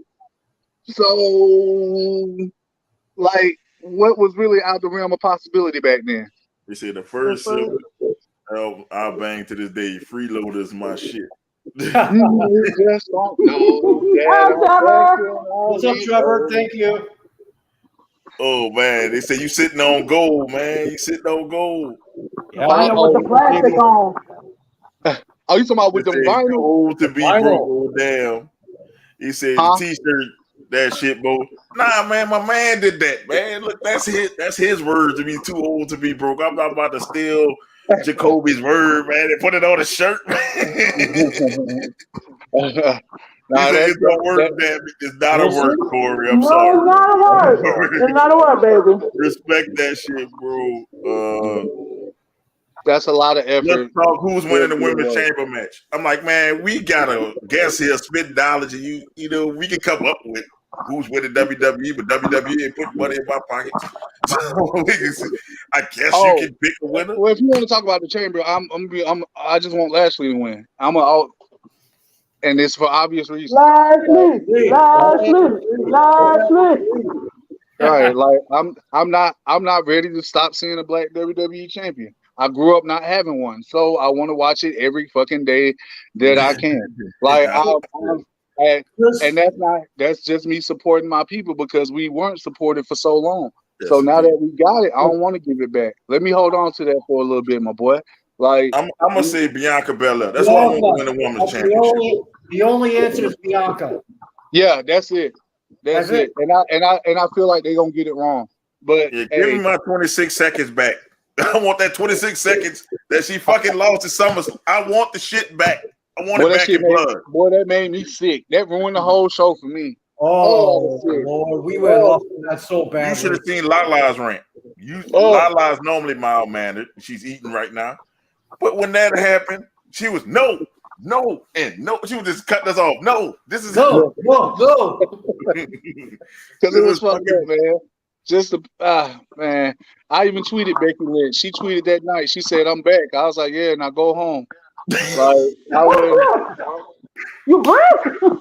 Yeah, I added in everything. I wasn't playing. I was like, it's very rare when I get tight about stuff because it's wrestling, so shit happens. But obviously, we can go. I'll give you 3 tight moments. You about the same size, Vic. He said you want to know how tall and big you are. I'm 6'1", 280 pounds. He is a big dude. You 5 pounds. You 5 pounds heavier, and you're a couple short. taller. Me and you about the same height, Vic. I'm 6'3". I'm 6'3", about 275. So fuck. I look. Hey, I'm not look up. I put on that singlet in the LeBrons because I wrestle in LeBrons. I'm fucking something up. I'm a lot bigger than that shit. That was a happy mistake. The body will follow. Yes, sir. Yes, so Trevor, I tell that to anybody, man. You can't do shit without mental health. Nah. And I tell people, thing, I got a degree in psychology. A lot of people don't know that. The first thing you learn is everybody has a mental illness. So if you think you don't have a mental illness, you are fucking nuts. You crazier than anybody. You played yourself. So you're crazier than anybody because you're scared of something. Either you're scared of something, you're anxious, you either get depressed at times. It's all mental illness. So if you don't think you got a mental illness, you crazier than a motherfucker. I'm telling you right now, that'd be the craziest one. I don't have a mental illness. Yeah, you crazy as a motherfucker. You don't have mental illness. Because the motherfuckers that's got it all don't have nothing if they ain't got their mental health. Shit, that mental health will fuck you up. It'll have you, man. Like I tell you, man, like the hurricane hit. So we had to still do a show. These two saved me, man. When the hurricane hit, I was depressed as a motherfucker. They still did the show. I did not stop no show. I did not stop the damn show. And then look, I get COVID. Like the day, like it was like a day before we were supposed to do the show. And they're like, "You still doing the show? You still doing the show?" Like they kept saying, "You still doing the show?" Man, I soldiered through that shit, and they one of the longest shows we did, man. So like we did that shit. We was on this bitch for like 3 hours, 30 minutes. Mo was like Hogan out of SmackDown, and me and Ishmael was there as the Usos. So I was like, you understand? I was fucking about to pass out, fucking doing this fucking show. That's why I say, man, if you don't have something, an outlet in your life, man.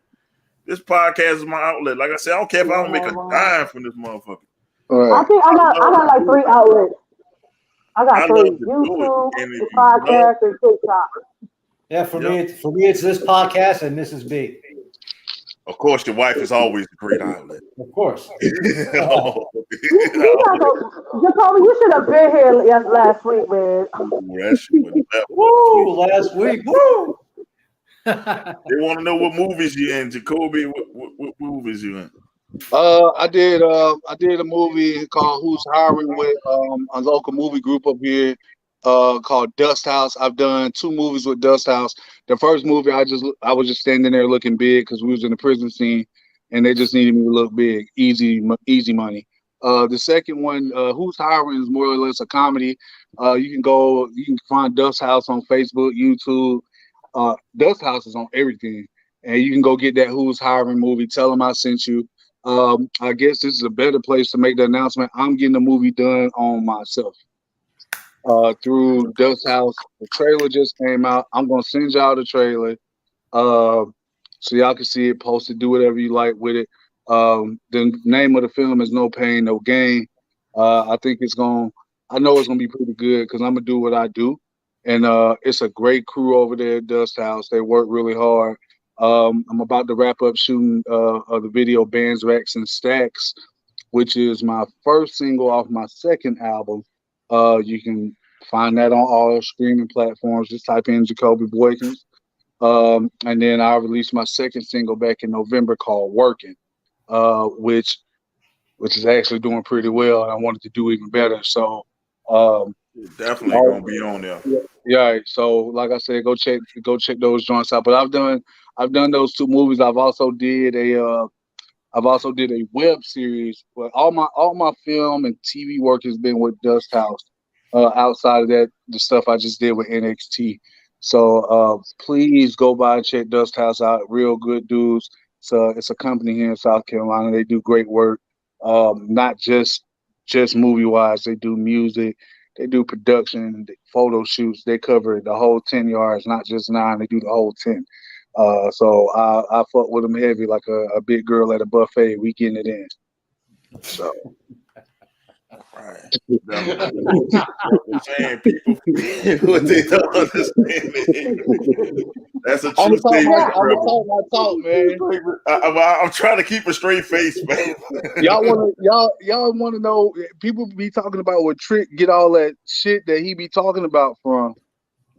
I didn't just train Trick in the ring. We did a lot, man. That's my dude. Man, that shit be fun.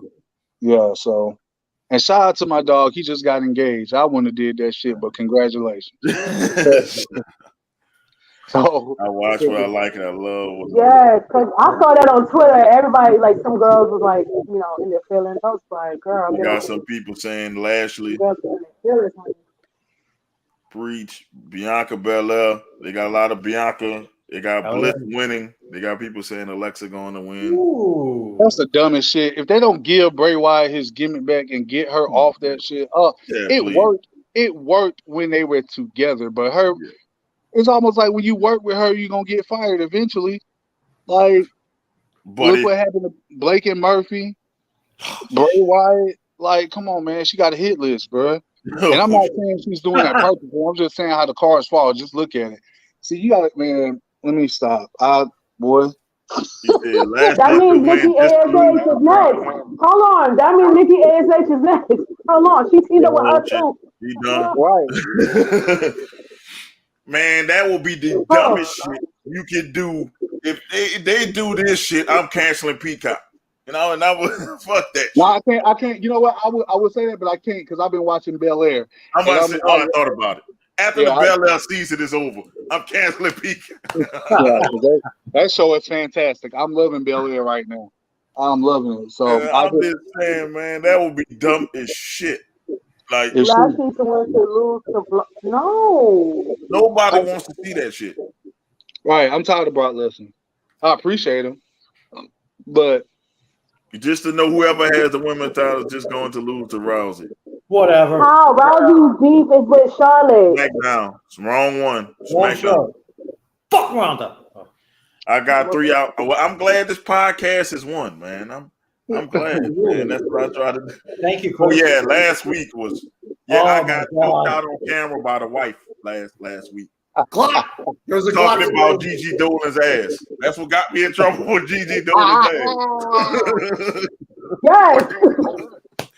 And she's straight. She ain't better than the old girl though. Shit. Now I can't remember her name, and that motherfucker gorgeous to me. Electra, yeah. Electra. And I say, speaking of that shameless plug, we got Free the Wagon shirts. They're out now. We got Free the Wagon shirts. No, I'm not lying, Jacoby. I'm gonna send you the link. We really have shirts that say Free the Wagon. Free the Wagon. They out now on the dragon, so you better free it. It's dragon, goddamn it.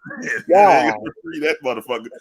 And that's what got me in trouble. And I got choked out, and there was a Glock on camera. Somehow the Glock was on camera. Me and Izzy just stood there like, what the fuck? My wife is she's a guard at the at the arena, and she was coming off work and she was watching it. Yeah, she said, "Oh yeah," she jumped on me. We were playing, of course, but she didn't realize her piece was no camera. I said, "Yeah, your gun was on." Right. Might want to get that out of the way. Slide that over. Yeah, it was fun. Last week was on one. Let's see. I'm about to go get help, but it finally happened. I heard my son last night. 25. Damn, brother. What happened? I can't see. It's too small. I said he said I was about to go get some help, but so happened I finally heard from my son last night, who's doing 25 years. I was going crazy not hearing from him for the past 2 years. I'm sorry you're going through that, man. Look, we'll get some help. Stick by him. I've dealt with that most of my life with my older brother. Stick by that cat. I used to work in the prison for many years. So listen, do not leave them dudes hanging. I'm guilty of doing it, but I would advise that you don't stick by those guys. And shit, corrections officers too. As a corrections officer, I was a counselor, a therapist. You be everything to these guys because they lose so much in that situation. So even though he's there, be there with him mentally. That's gonna help pull him through whatever else he's got to go through to finish his bid, man. So God bless to you and yours. Yeah, I'm going through that right now, man. My brother used to watch the show. You know, he used to always chime in on the show, man. He did stupid decision. He does. So like I'm never forgetting. They're gonna make you pay one way or the other, man. Yeah, So my older brother, he does. So if he ever was the need to talk to me, man, I would talk when he reach out. I'm there. So that's a tough situation, and also still get yourself some help because I know that's something you're dealing with. Exactly. Mm-hmm. The big key. They say congrats on the movie, brother. They congratulate you. We got a lot of comments. Let's see. South Carolina in the head. No, boys. No. LA is the new show. Yep. I said that to get Izzy going. Fuck Ronda Rousey. Oh, Lord. He doesn't give a damn about his reputation. I said it. Fuck Ronda Rousey. But damn, did you hear the NXT crowd? Gigi is who they all want. Yes. Man, look. Yes. I was about to risk that. Dude was about to risk it all when she turned that corner. He was about to risk it fucking all. The brother was trying so hard not to look. Man. Oh, yeah, I seen that clip. Yeah. Yo, that picture is circulating all over the internet. I saw that shit on Twitter. I was like, damn, bro. Look, I don't care if my wife choked me out. I don't care if my wife choked me out. She hit it. Gigi to walk past me in that front row, I'd have been all like this. It'd have been all like this. It'd say, "Look at." He did it so. But the way that the dude looked, he did it so cool. But I saw it like live. I was like, yo, is he really? Oh my god. He might as well be rubbing his hands like Birdman in that thing. Yeah, that's what I was thinking. Man, this is yo, funny. the new girl NXT got a wagon. Nikita Lyons. Oh yeah, she got a wagon. That's why I say buy the free to wagon shirts. So when you go to NXT events, you can tell them to free that wagon. Don't hold it up. Don't hold it. The whole thing started with the wagon train for Mo. He was trying to bring them back. No. Yeah, they can go because they messed it up after the second version of the MVP girl. The first version was great. When they had all the girls with MVP and Lashley, they went to Magic City. They went somewhere to get them girls. That second version, Vince said that much ass on TV. So he got that second version. I don't know what happened. They went to the Charlotte school. I'm sorry, them flapjack Charlotte got. I'm just being real. Not the extended backs. We need a shirt made for Izzy that say "fuck Rousey." His hate for that lady is real. I wouldn't get a shirt that say that because we can get sued for that shit. Yeah, we can't do that. We can't do that, Corey. I'm sorry. Well, I guess we can hit on the major subjects, for the day. I guess because they want to still hear us talk about wrestling. I guess. I guess you give these SmackDown takes, man. Since we got Jacoby, even though it's in New Orleans, it was. I'm glad I missed it. Kind of been pissed off. Talk about SmackDown from this past week. I didn't see it. You didn't miss nothing except for Naomi. No, I didn't. No, the only thing I saw was the Naomi Charlotte match. That's the only thing I really paid attention to. That's all it was. Naomi did it for the culture. She worked her ass off in that one. Yes, sir. Put the jacket on. Okay, she did. I was very proud of that match. I knew she wasn't gonna win because it's WrestleMania season. They're not doing no title changes because it's gonna be Charlotte and Rousey. So I knew it wasn't gonna be no title change. But nah. All I it gotta was say is, God it damn was- it, Daryl, you just got the comment of the night. God damn it. it He said he I went went he went to the I went IHOP for the last part of that second train. Damn flapjack. God damn it. Who's down? Oh man, the only song good. Oh, thing. He mean thing. He said thong. Man, your autocorrect. Wait, time out, Jason. Your autocorrect with change thing to thong. What you been writing, bro? What you been writing, bro? So let's have a little conversation. Oh man, let's see. Naomi got down for us. Yes, she did. Yeah, she did that. You know, Very, Finally very. got that backhand glow flowing. Yes. yeah, she finally did, man. So SmackDown was, you know, so. Yeah. But they also taped the one for this week, so they probably were saving it for this week. But Raw was Raw. Raw was mediocre again. I'm there to see Lashley as the WWE champion. Yeah. I agree.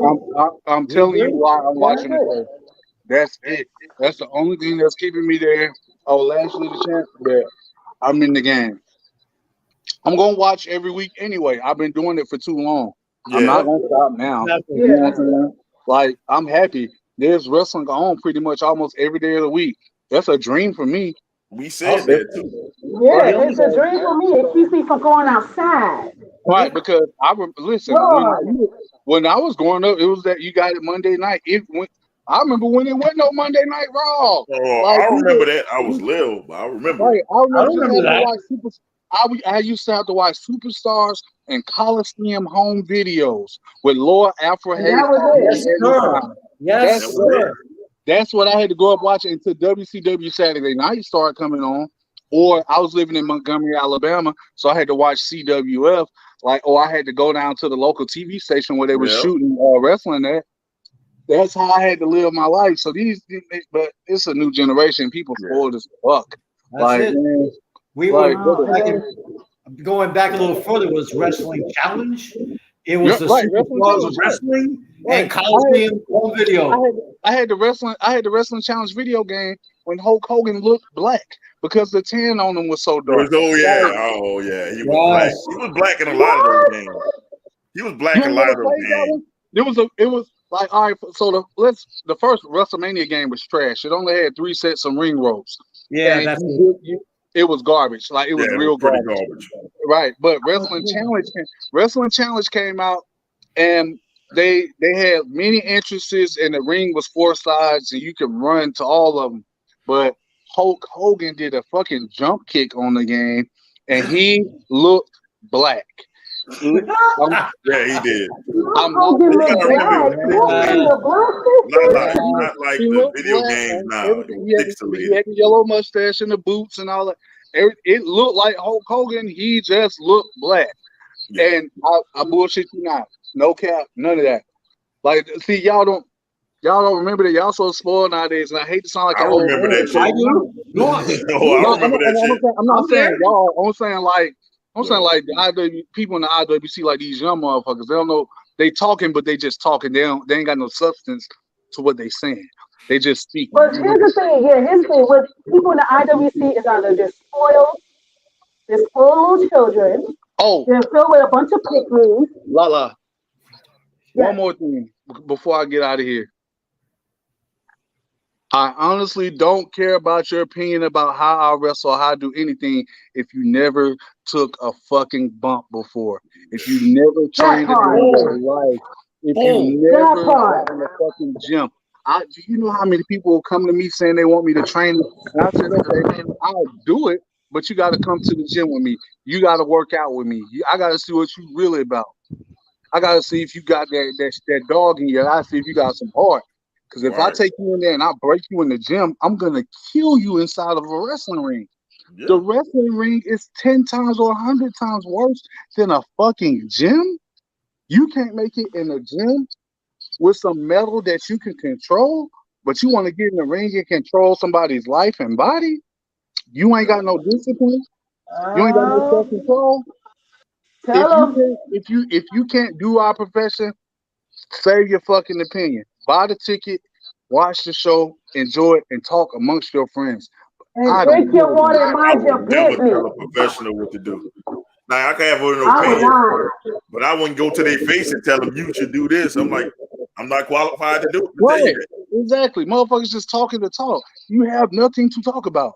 And I don't care if people on this dislike me podcast. because I don't care if you dislike me because of what I say. I'm only gonna say the truth and what's real. And if it's just real to me, so be it. I guess I live in my own fucking world. But I promise you, when I speak, more people are gonna agree with me than they agree with you. Because what I'm talking about, they can relate to. They know it's the truth. Ain't no artificial in me. I'm gonna do what I do and say what I say. You know what I'm saying? So I don't care what you think. Do what we do.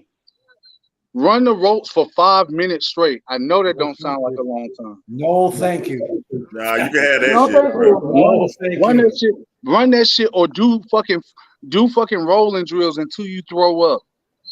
The way my I don't cardio talk set about up no. right now, The way, yeah.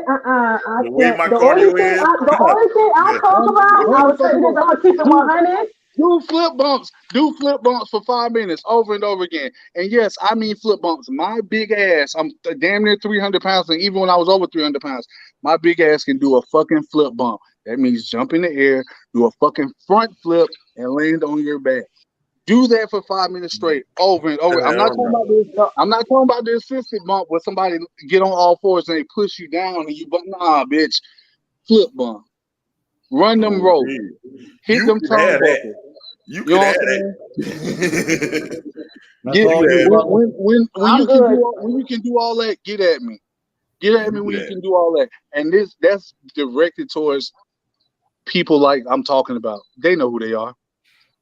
And if you're watching, I hope you're watching. It's in every wrestling group. So it's in every this podcast. I share it in every wrestling group. So whoever it is, right. Oh, I'm out here. I'll be happy. I promise I'll be happy to prove you wrong. Because if you want to get in the ring and try, I applaud you. But don't talk shit about something you don't know. Yeah, I'm not jumping in on that. I'm not doing no flip. No flip bump. The only thing I would say, the only thing I talk about is like what you wear before you put on your ring clothes. Like Charlotte, for example. Bitch be coming out here looking like Cher. Miss ma'am. If I can turn back time. No ma'am. But Becky Lynch, ever since she came back and she became champion, she looking like Spice Girl. She looking like grunge. Girl, get it together. That's it. Seth ain't the drip god no more. He out here looking like the Joker or Paddington Bear. That's it. Man, you gonna leave Seth alone, man. Seth is a treasure. Leave Seth alone. Now he out here looking like Shiny Superman, like P. Diddy. Come on now. Take that. Bad boy can't stop, won't stop. I know. It worked. Look, if you were a teenager in the 2000s, the early 2000s, you wore shiny pants. I don't want to hear that shit. You wore shiny pants. I don't want to hear that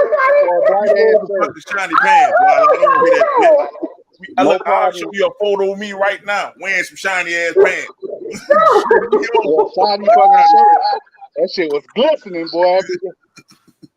Glistening. Hey man, but I'm gonna get up out of here, man. All right, man. Thank you for joining us. Don't be a stranger, man. Let me know, man. The next time you want to come on, man, it's always open. You'll see me again, man. I'm like I said, after I get this kidney transplant, man, it's a fucking wrap for a lot of people. I promise you that. We praying, man, for a speedy recovery, man, and hope all goes well with that kidney transplant. I appreciate y'all, man. That's Cody Boykins, the Alabama ambassador, man. He stopped by. Appreciate y'all. Y'all be good. All right, man.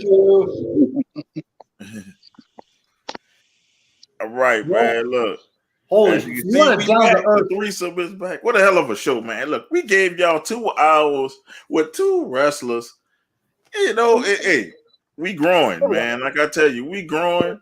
And, we can go through Raw anytime. We normally go 3 hours anyway, bullshitting. So why not give you something from the internet community? Man, the indie wrestling, man. Indie wrestling community, man. Look, give them their shine because they need it more than these WWE people and the AEW people. Because these people, those AEW and WWE people already getting paid. Yeah, so I need y'all to go out and support the two that I brought on this show, Naja and Jacoby. Y'all support them, man. Like that's how they make their money. That's how they eat. Y'all support and you tell them, man. Look, they could have charged my ass to do the show. They did that shit off the strength. Off the strength. You know what I'm saying? So y'all support them. I'm gonna put the information on the site. I'm gonna keep the information on the show. So every show I do, I'm gonna put it on there. And y'all go out and y'all support. Like that's what we need to do each other. Like we need to support small businesses like this and indie wrestlers. We need support from y'all. So if y'all tell people, hey, just tune in, watch. You'll never know how big it get. And then I get these wrestlers on here. Who knows? We might get a big name on here if we keep going through the thing. You know, a bigger name on here. We got big names on here, but a bigger name, that household name y'all might know. You never know. You just got to keep it going. You know, we try to give y'all, you know, different stuff. We don't want to keep doing the same show. Us talking shit about WWE, AEW, blah blah blah blah blah. We're trying to, cause we're not trying to be like every podcast out there. No shade to all the other wrestling podcasts out there. We're not trying to be like them. We try to be versatile. I'm like this. If we get an interview, somebody say shit, we want to do it. You fucking right, man. Fuck WWE. Fuck AEW. Fuck all the y'all, script gone. I might could have had all the shit I wanted to talk about out the fucking window. And then we had two, not one, but two.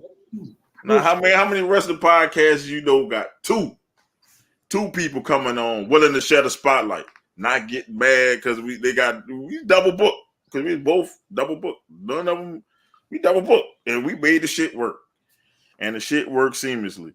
And I thank them both, Naja and Jacoby, man. I thank them both because, look, they could have easily told me, no, your shit's small.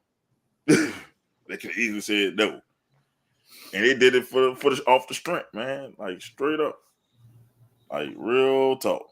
So, man, let's get into, I guess we get into Raw since we got the Raw thing going on. Damian Priest winning clean. I actually like that. I thought, real talk, I thought AJ Styles was going to win that night. I don't know why. I just didn't need it. He don't need it. Damian Priest needed that win more than AJ. The funny part was the way Riddle jumped out that ring. Yeah, he will be back. Exactly.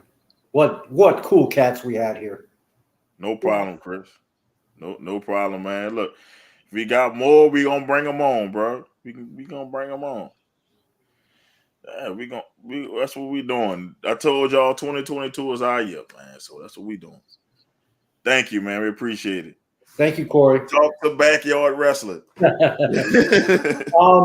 Before he's in the backyard wrestling. That's why he's saying.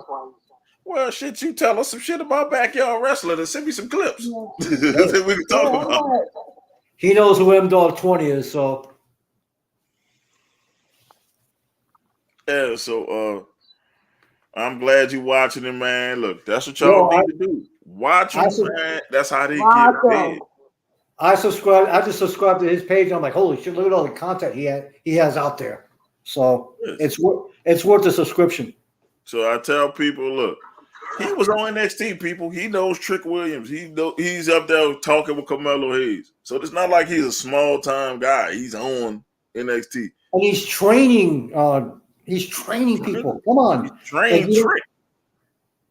Like, you don't think he knows what he's talking about? He knows perfectly damn well what he's talking about. I wouldn't want to do the shit that they have to do in the ring. Hell no. And then, like you said, Naja was trained by Xavier Woods. Come on, man. Like, these are people in the industry who deep in the industry. This ain't just somebody who just started. This is not just some random people we picked up and said, hey, they wrestlers. Oh, they really in the shit. No, they've been in this industry from God knows when. And like I say, I watch some wrestling podcasts, man, and it'd be like, man, it'd be. I ain't gonna lie, it'd be scripted. None of this shit is scripted. I didn't know what the fuck I was gonna say. Y'all helped build the interview. Y'all kept asking them questions. I put the questions on. They rolled. And then sometimes they rolled into the other stuff, answering questions before y'all even asked them. So I'm like, that's why I skipped over some of y'all comments. I'm like, they didn't answer it. So if I put it up again, they're not gonna say the same shit again. So that's why I skipped over some. And then I like y'all being interactive, like y'all were. Y'all, hey, that's the best thing. That makes people want to come on the show when people are interactive and asking them questions. They like that. So if y'all want more people to come on, man, look, just keep doing what y'all doing. We're gonna get more. All right. Some of it. Which one? The one to be death match with the? Oh Lord. All right, I definitely will do that, Corey. I'm gonna look you up. Oh my God. Man. So because I have to support the sister show. Gotcha. Well, this is the Big Brother show because this the one that's doing it. This is the A show.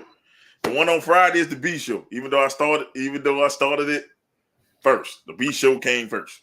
It just seemed like people love this show a little bit more than Friday. We got to get Fridays turned up. We got to turn up Fridays. Riddle jumped out the ring. Exactly, yo, he's up. I gotta go. John Cena called him. Yes, I was like, huh? Shit, bro. He was like, I gotta go. But what was Austin Theory thinking? What was he on? What was he thinking? That's the first one that's gonna get eliminated. We all know that. Austin Theory gonna be the first one to get fucking eliminated. Yeah. No selfie for him. No. I would still rather KO in. Oh Lord, KO. Oh. I'd rather have KO in that match. Yep. Yeah, me too. I would rather have KO in that match, and we'll be good. Yeah, but we'll see what Austin Theory got. I just hate that shit 12 o'clock. I gotta watch this shit at 11 o'clock. Is he 12 for y'all? 11 for me. I gotta watch this shit at 11 o'clock, man. I gotta work that day, so I gotta have the TV on and make sure my technician behave. Like, look, Mama's watching her wrestling. Please behave. Lesnar with the selfie. I love the selfie. Hilarious. That was classic. So, man, Raw was mediocre. It was still mediocre. But like I said, Raw is abusive. It's on Saturday, 11 o'clock. On Saturday morning.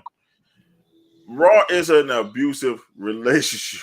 That hope it gets better. That line. But you still gotta watch. An abusive relationship. And oh yeah, Vic, I saw your comment about doing a watch along for AEW, but Jacoby was talking. If I could find nefarious fucking means to do that, I'm not about to pay $50 to watch that shit. I'm just being real. Only reason why we do the WWE watch along is because I got $2 subscription to Peacock. That's it.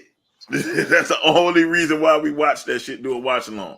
It's not that we don't like AEW. AEW need to come off their price. I'm not paying $50. Like I didn't pay $50 when the WWE was doing it. That's when we had the whole black chip, the black box of the chip. That whole conversation, the illegal cable box. We're not about to go back to that conversation, but the illegal cable box, that's how that came through. That's how I watched all my WWE events. Wrestling and porn. We're not about to pay $50 to watch that shit. I am sorry. If maybe it was an indie wrestling thing and I could be in the thing, I would do it. I'm gonna try to check out Impact wrestling. I'm gonna try. As they still got tickets, I'm gonna try. It's in the Hilario Center. That's a very small center. Anybody from New Orleans knows it's not that big. But I'm gonna try to go in there and see what's up with the Impact. I'm gonna try. They got a 2-night special, so I'm gonna see about Impact. He asked about that too. There's a lot of questions I saw y'all ask, but I didn't want to throw the rhythm of the interview off. So, Rhea, duh, Rhea. She looked great. Rhea and I was talking about her wrestling skills, mine and her body, plus the body, but the body is right. But I'm just saying, that time I was talking about her wrestling thing. Rhea looked very good. Yo, she was cleaning house. I said, yes, bitch. Yes, bitch. I just laughed how she pinned Dewdrop. That was very Kurt Angle-ish. That made a meme. That became a meme. I don't know. And then the camera kept cutting off because she kept having like nip slips. So? She kept having nip slips. No, the camera kind of like what? Let them show. The thing is that no, because my thing was like, yo, why is my TV tripping? And it was like, nah, the camera keeps cutting off because she's having nip slips. I was like, oh. Okay, I got it. But there you go. Rhea, Austin Theory, what were you thinking? Mediocre. It's wrong. Alexa being cured and making her way to Alexa Bliss. I told you I was going to be Alexa. Yeah, just let Raw is Raw. It is what it is. That's how I look at it, man. I think when things started outfit, echoing again. looking unbothered as usual. So I'm just saying, Raw was Raw. It's fine. I accept it. Yeah, that's all I can say. I accept it. Oh, just Reggie. Reggie. They talked about Reggie in the Cowboys. Yeah, Reggie. He wanted to say like, hey, so we're just friends, right? Give the belt back to Truth. Just give it back to Truth. Listen, Gives a shit about it was already, Reggie. This is what happens when you put Reggie in the friend zone, Dana. There you go. You're gonna get paid. I knew it was coming. I said, she said what? Oh, she about to lose that belt tonight. Who gives a shit about the title? When you finally decided not to let Reggie hit it, he did what he had to do. You should have let Reggie clap those cheeks and you still be champ. I don't know. No. Hear me out, bro. Hear me out. What if she's on top of her, but he's railing her, and the referee could still come in and do 1, 2, 3, and then go. Now you thinking, LaLa. But be a right. I would love to see that live sex celebration part 2. Let's see. And then look, he on top. 1, 2, 3, new champions swinging doing a helicopter on national. Wait, USA might have to get a fine. They might get fined. That's like Reggie doing the Norman Smiley. Do the Norman Smiley. I'm just saying, listen, that would be hilarious. I guarantee you, people will watch. People would watch. And Reggie in them guts, digging deep in them guts, and then you just see the ref sneak up. And you thinking he's clapping cheese? He's like, nah, he's the champion. Stop clapping cheese, y'all. That's the referee hitting the mattress. 1, 2. That would be hilarious. Nah, come on, man. They should let us write for this shit.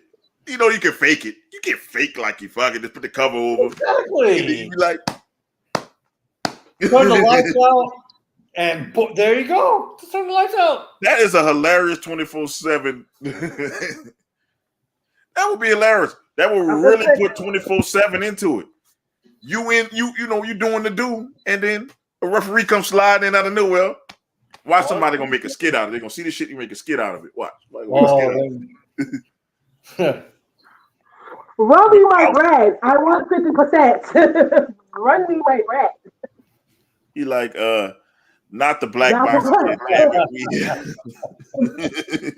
Oh, the black box. Yeah, I saw Jamie Hayter last night. It was really nice. That's a really nice wagon. She can free the wagon too. She can free the wagon. Oh, by the way, we will announce the Hall of Fame wagon train next week. The inaugural class of the Wagon Hall of Fame is coming. Y'all were serious about this? Oh yeah, we were serious. Oh yeah, we were fucking serious. Yes. I was like, I know y'all fucking lying. We're gonna have music and everything. I'm telling you. You want to get blocked. We can't have music. We gonna steal the WWE Hall of Fame music.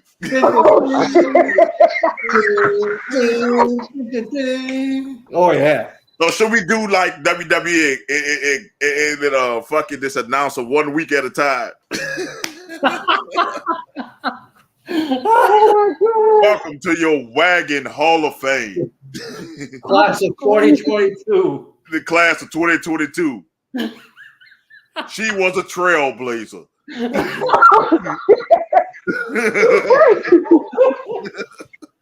Oh, You know how they do it. You know how they start off with the fucking Hall of Fame in She was WWE. a He was a trailblazer. High flyer. Well, we might as well announce the first one in the Wagon Hall of Fame. She was a trailblazer. She glows differently than anybody. I'm just saying. She is Jimmy Uso's wife. I'm just saying. Naomi is the first inaugural person to get the Wagon Hall of Fame is Naomi. She was the first one that made me say, God damn, that's a wagon. Was Naomi. that's it. Naomi, number one. That's the only one we're going to put out because she's the OG wagon. She's the Yes. OG wagon. The rest of the people will be announced next week. Yes. So there you go. Go in Naomi. Izzy's Wagon Hall of Fame.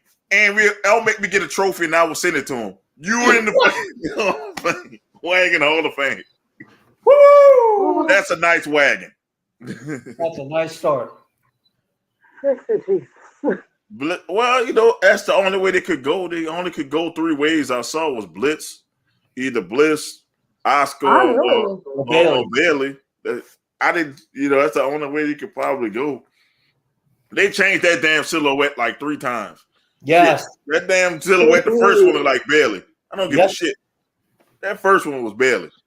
I don't think Bailey was ready. And then they start looking like Oscar. And now I can see the Alexa Bliss stuff. Okay, it's Alexa Bliss. I just knew it was her because it's like, okay, they got her in this psychiatry. She should not win. She's not winning. She's not winning though. She should get eliminated first. She hasn't done shit. I'm sorry. The only winner can only be fucking Bianca. That's the only winner. She should pick do drop ass up after all that. That was true. Yeah, that was truly impressive. That was impressive. Raw is raw, and we're used to it. Yep. Yes. It's an abusive relationship. Reggie wanted that ass. Yes, he wanted that ass back. Yes, he wanted did. to be down with I don't the crowd. think Reggie cared that he's a bare knuckle MMA fighter. Reggie say I'm a dicksman. Yes, I sling dick. that's what Reggie was saying. You might sling people and fight people. I sling dick. That's what he was saying. I'm a dicksman. It's like a marksman, except instead of bullets, I use my dick. That's what.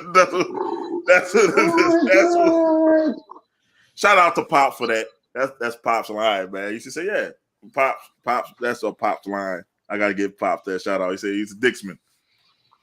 It's kind of like a marksman, but instead of bullets, I sling dick. So, why? Now you see where I get it from. You like Trick get it from Jacoby. I get my shit from Pops. I see. Not the helicopter again. That's what he's implying. LaLa needs Jesus. Badly. But man, you know, Raw is this that. Let's talk about the winning brand in my part of NXT 2.0. I just was this happy. I rewatched the GG match over like 3 times. I watched that ass over and over. It was a good match. Just for that ass. Somebody gonna look for that man and they gonna give him some free tickets. Man, I swear to God. I was like, God damn. Like, I swear to God. I said, this is about to get me in trouble. Shit. I'm like, that was just too much. I love watching them at chat, but I don't see them being on the fucking NXT long. I don't see it. I just see them getting called up. But you know, first of all, Vengeance Day was listen. We had that talk. If they get called up, let's just keep. I'm gonna cry because it's over. The ref doing. They said the ref doing the 3 count with the pastry in his mouth. The wagon party. Wagon party was in effect. I'm not gonna lie, that burger party was LaLa okay. is the sis, man. LaLa is the sis. I can't. LaLa is the sis. Can't do it. No. Nah, LaLa is the sister. That's like me saying my sister got a fat ass. That just sounds wrong. You know what I'm saying? It just feels dirty, man. Like, it just feels fucking dirty. LaLa No, I am not in the running. We can't. I'm like, man, I'm sorry. I just can't do it. I can't do it. LaLa is the sis. I'm not in the running. I'm just here to host the Wagon Hall of Fame. No, WOF. Wagon. Wait. The Wagon Hall of Fame. Hall of Fame. I ain't wearing no sparkly dress, though. You don't have to wear the sparkly dress. You made up enough for the night. Yeah, really. I hit that one already. I'm sorry.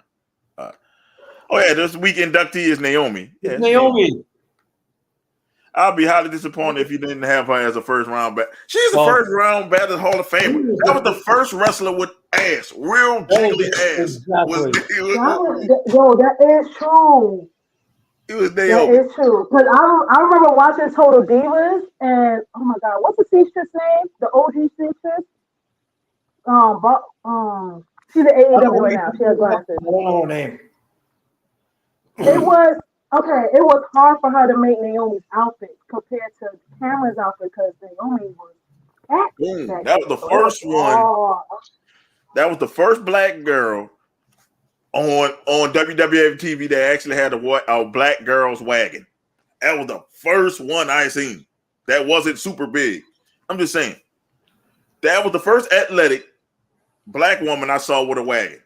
Yes. On TV. So she is guaranteed to be the first ballot Hall of Famer. She's the first ballot Hall of Famer.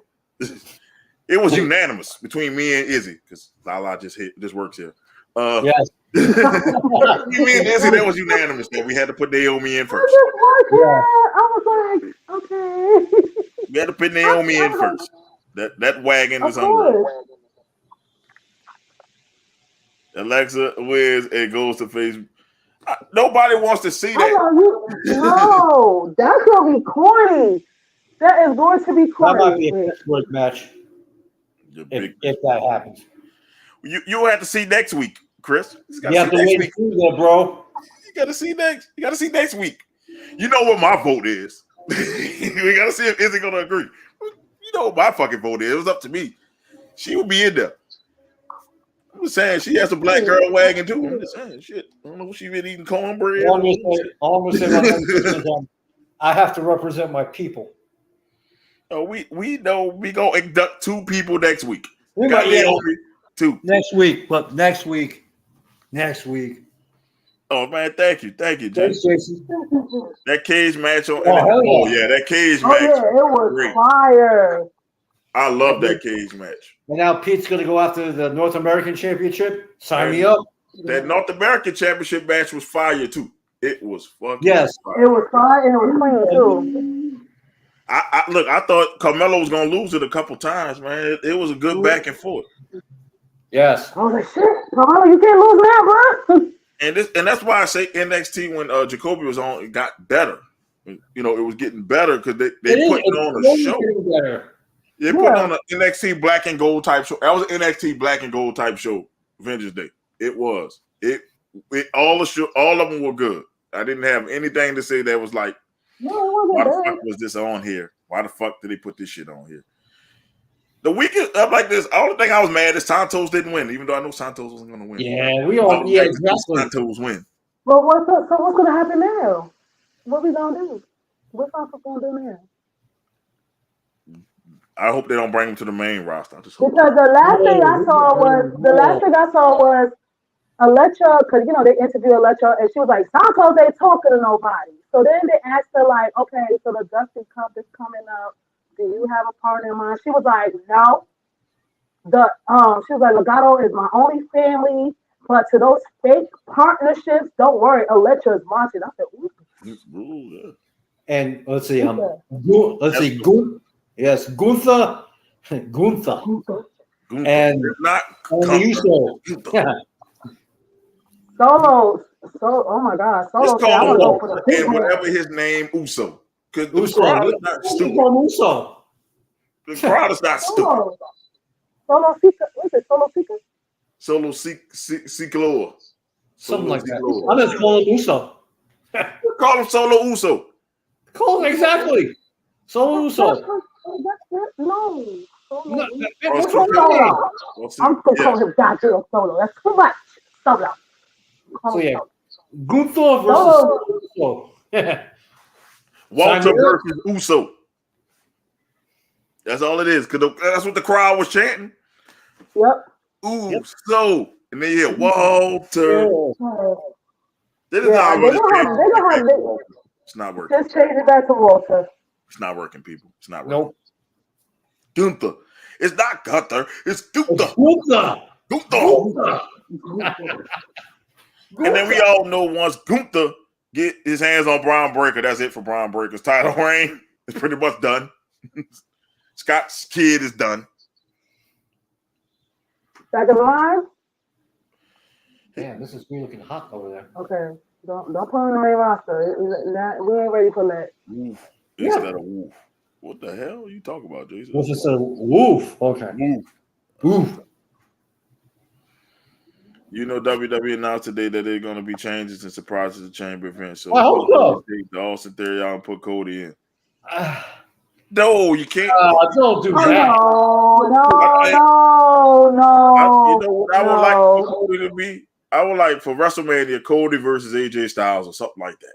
Around the mind, something like that to ease him in. Don't throw him straight into a title opportunity. Or as I suggested to LaLa, have Cody run NXT. Yeah, like that won't be bad.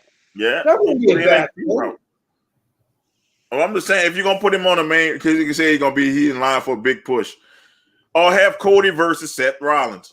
Yes, good fucking match. They both charismatic as a motherfucker. Just have Brandy Rose shut the fuck up. Just shut the fuck up.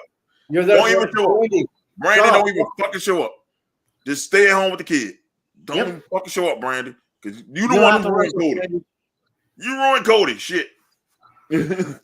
Shut up. Let Cody and Seth do it. You know, Seth is being full on. You don't know where to cheer for Seth to boo him. He just being a straight on asshole. He's just there. Seth just works there. That's all. He just works there. That would be a great match. That would be a great match for Cody. But let's see how far that is. The Cody situation is this. I'm like, yeah, it's gonna be kind of awkward to walk in there with Triple H after you smashed his throne like a couple years ago. Triple H. He smashed his throne a couple years ago. And you was the executive vice president of a company that tried to put, WWE out of business. Yeah. And now you back with WWE. That got to be the biggest defection. You got to think about it. That's what I said, like, Cody knows better not to turn around and be like, oh, let me go back to WWE. I would love to see his contract because they have they say it's damn near a done deal now, LaLa. It's like a damn near done deal. They gave him some money. You know they got that Saudi Arabia money. Oh, hell yeah. Cody all about the money. They made $1 billion this year. They probably gave Cody a contract on the Paul or Brock Lesnar. They probably did.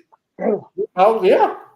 The only thing I can see happening is when the winners of the Dusty Cup arises. Well, we already saw the winners of the men, but we got the women's one coming up. The winners, probably Cody comes down and presents them the women. Which wouldn't be a bad thing. Wouldn't be bad. That's the only thing, because we already saw the Creed brothers won. Yeah. This happened a little too. About time. Shit. Fuck MSK. What MSK do to y'all? I told you that the blood is there. I knew Brown was going to win, but Escobar was the truth. Oh, hell yeah. Oh, I got you, Wolf. The Wagon Hall of Fame. Brandy's going to a different promotion. She just needed to be a mother. I found the Jacoby triple threat. You are enjoying Jacoby. Look, good. I'm watching Jacoby NXT shit right now. Look, I was watching it and I jumped. It was 5 a.m. I jumped off my couch. I said, man, that's fucking Jacoby. And he stole watching it. I was like, I'm watching it like, oh, that shit, that is Jacoby. He stole the fucking shot. Yeah. That's like he was there live and in color. Nah, Shane is done. Shane is done. Cody is replacing Shane. Actually, Shane is fucking done. He pissed everybody off at the Royal Rumble. What was Shane thinking? Oh, fix it, Jesus. Shane will never be in WWE ever again. He pissed every single person off. I never seen that shit. Even Vince. He pissed Vince off. Shane fucking ruined the Royal Rumble. He ruined the Royal Rumble. You know how bad it is you had to piss Vince off? Even when that was Mustafa Ali got to argument with Vince to get a release, and he's still there. He stood out his time. He'll never wrestle for Vince again. He would rather sell his car. He took it to Twitter and was like, "I'll see y'all in 2 years." Yep. Man, so I'll see y'all in 2 years. It was really great. Like I said, it was great. That's the best show they put on since they was 2.0. Yes. Best show they put on since they've been 2.0. Now Ziggler out here wearing a Toxic Attraction shirt. Sorry, if you're obsessed with Mandy Rose, just say that. It's okay. Man, I think he might be at the Gigi's cheeks. I'm sorry, I think he might be at the Gigi's cheeks. That is the star of Toxic Attraction. I don't give a shit what nobody say. The star of Toxic Attraction is Gigi. People were scared. GG the whole fucking time. They were not talking about Mandy. The star of Toxic Attraction is Gigi and her cheeks. That's it. That is the star of fucking Toxic Attraction. There's 4 members of that group. It's Gigi, her cheeks, and the other 2. Who gives a fuck about the other 2? I'm just telling you.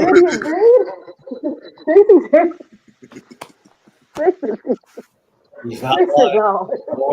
better switch it. They better fucking switch it and make Mandy Rose be in the fucking tag team and make Gigi be the fucking star. That's the fucking star of the show right there. That's right. Gigi equals Shawn Michaels. Yes. Now stop calling Mandy and JCJ the Marty Jannetty. Yes, they're the fucking Marty Jannetty and X-Pac. What is X-Pac? JC. Nobody cares about JC, her tag team partner. No. She X-Pac. Marty Jannetty is Mandy Rose. That's it. Don't you understand? They went crazy when Gigi came out, and then she licking the rolls and doing all kind of shit. You know what? They went nuts. They went nuts. That's because she's an actual wrestler and she's known as Priscilla. And she the best looking one out of the fucking 2 out of 3. Shit. She the one that got the sex appeal out of the 3. Shit. Fuck. She doing that. She on that Paige school. See when Paige would come out flicking her tongue and shit, and then the fucking tape came out with Paige. People went fucking crazy. Shit. Oh. WWE get it. Does GG got a tape out? Man, I swear I'm lining up to watch it. I swear to God. I wish. Had to get in trouble. I swear to God. I'll sleep on the couch with some jergens and some napkins. Tell you that straight up right now. Nefarious means to watch that. She got a tape. I just gonna be on the couch. Oh, no father. Oh my God. I know I'm gonna get in trouble. That's what I'm gonna be watching. Jesus. No. Any nefarious means, buddy. I swear. No, let's not encourage that. No, let's not encourage that. No, let's bring it back here. No. No. Don't act like Shane. He is not an owner though. They kicked his ass out. He's not. He's a McMahon, but he's not an owner. More Hollywood. What better place to be? It's WWE. Yeah, I think he's doing more. Didn't he do a movie like the time when he came back to AEW and his hair was like black and he was doing Jay, a movie back there? Who cares, Jay? Who cares, Jay? Who fucking cares, Jay? I don't give a damn. The second entrant in the wagon trade is Tony Storm. Next week, GG's wagon is way more impressive than Tony's. I'm sorry to tell you that. It's way more impressive. You have to wait and see. Next week, wait and see. The new woman's in it. They stole the show. Them cheeks stole the show. Look, my wife is performing at the Pelican Stank. I'm good right now.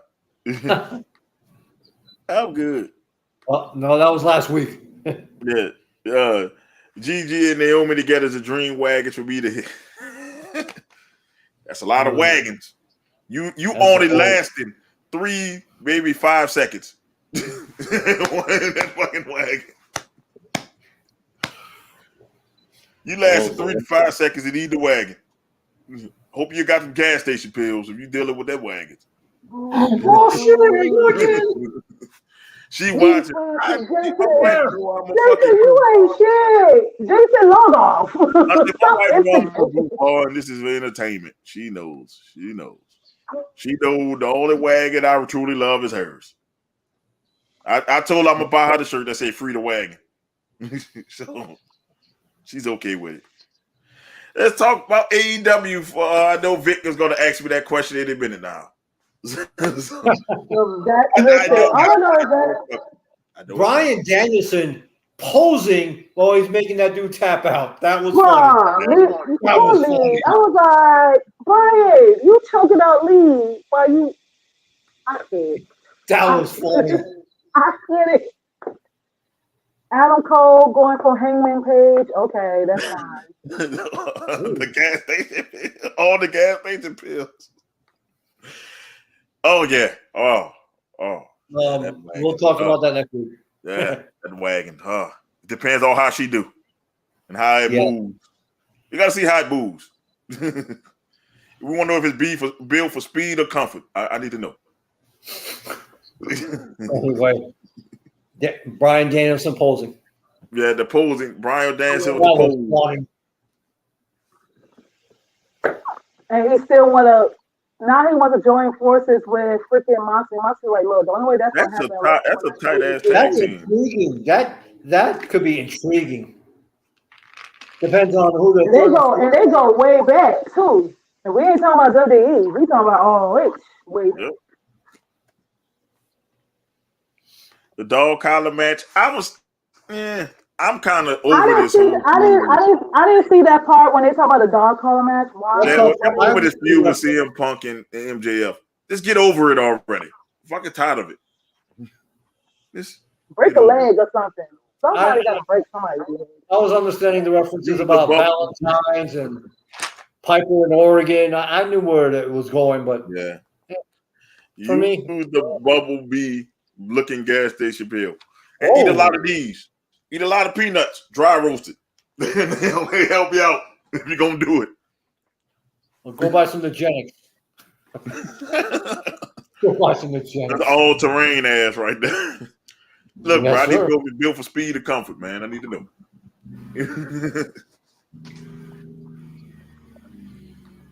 I lost interest in that match. Fuck a dog collar. I agree. It's dragging on. I didn't even find out about it until because I think I was outside staging because it was a full moon that night. So I come back there dog collar match. I'm like, why? Damn. What was the point? What was the reason? Well, damn. Okay. Woo! Where's Corbin? Damn. No! Damn, that's how you feel, Chris? You don't like Sam Chris? There's a guy pop. Licky got shot. That's all I can say on that one. Damn.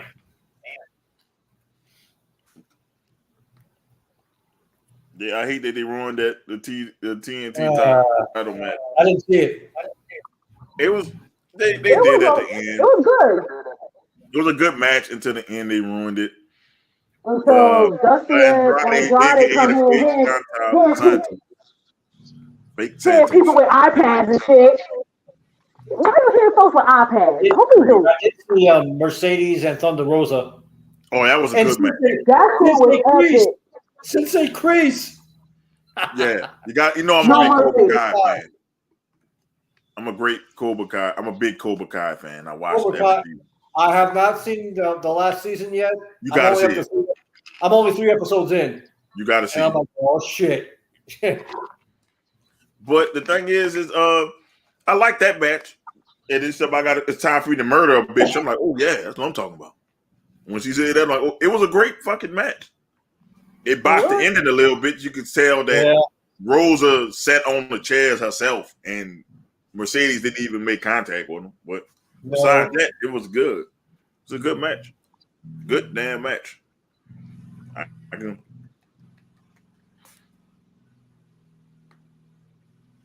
You see, isn't Darby giving Darby Allin, huh? Isn't giving Darby Allin points. No, you gotta rewrite that, bro. You gotta rewrite that.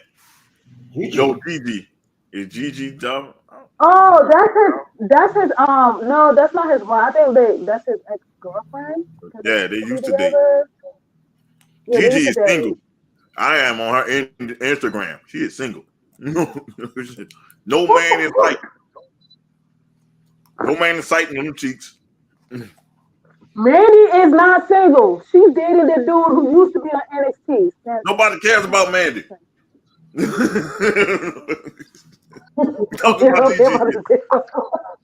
Now isn't now a couple months ago. Look, a couple months ago, you'd have loved that answer because they know that's y'all champion. My champion is Gigi. That's y'all. No, my champion is Gigi. No, but you said it with such confidence. You were like, "Yo, I got Gigi. It's good." Like, okay. What's going on with Malachi and Penta? Did I see that right? Malachi with their match? Wait, what's going on? I guess Malachi Black was doing his little skit. He must don't know Facebook gonna block him. Who? Yeah. Who? Block who? Block who? Talking about him cursing. Watch your mouth about Punk, Chris. Yeah, you have to do. I'd rather watch. Oh my God! Now you do it all day. Oh my God!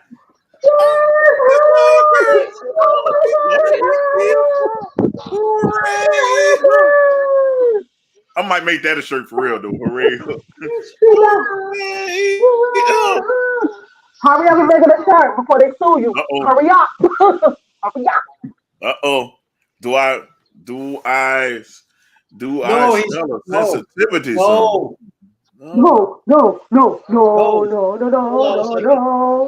No, hold on a second. Corey's implying if you cuss on Facebook, you're gonna get 30 days. That's what he's trying to. Oh yeah, that's true. That's what he's trying to say. Because I had it queued up. No, that's what he's trying to imply. Okay. I was like, wait, no. Queued up anyway. I had it queued up. Anyway. Log it. And you made me lose it. Oh my God.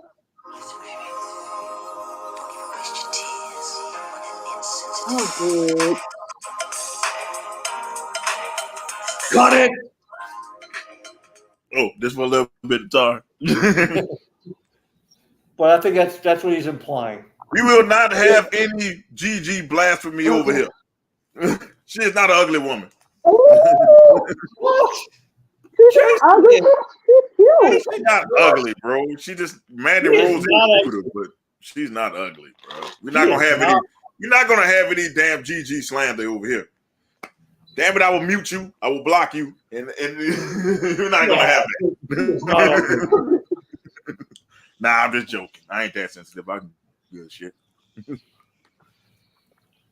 Gigi's got cakes, but Mandy got the camera too.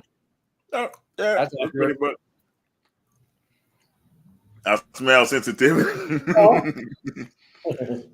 You out of your damn mind. Everybody telling you out your damn mind. But, bro, what are you watching, Jay? Don't listen. Don't pay Jason no mind. He's trying to get y'all riled up. He's trying to get y'all riled up. What the fuck are you watching, Jay? You too busy looking at the ass and not the face. You got to look at the face sometime, Jay.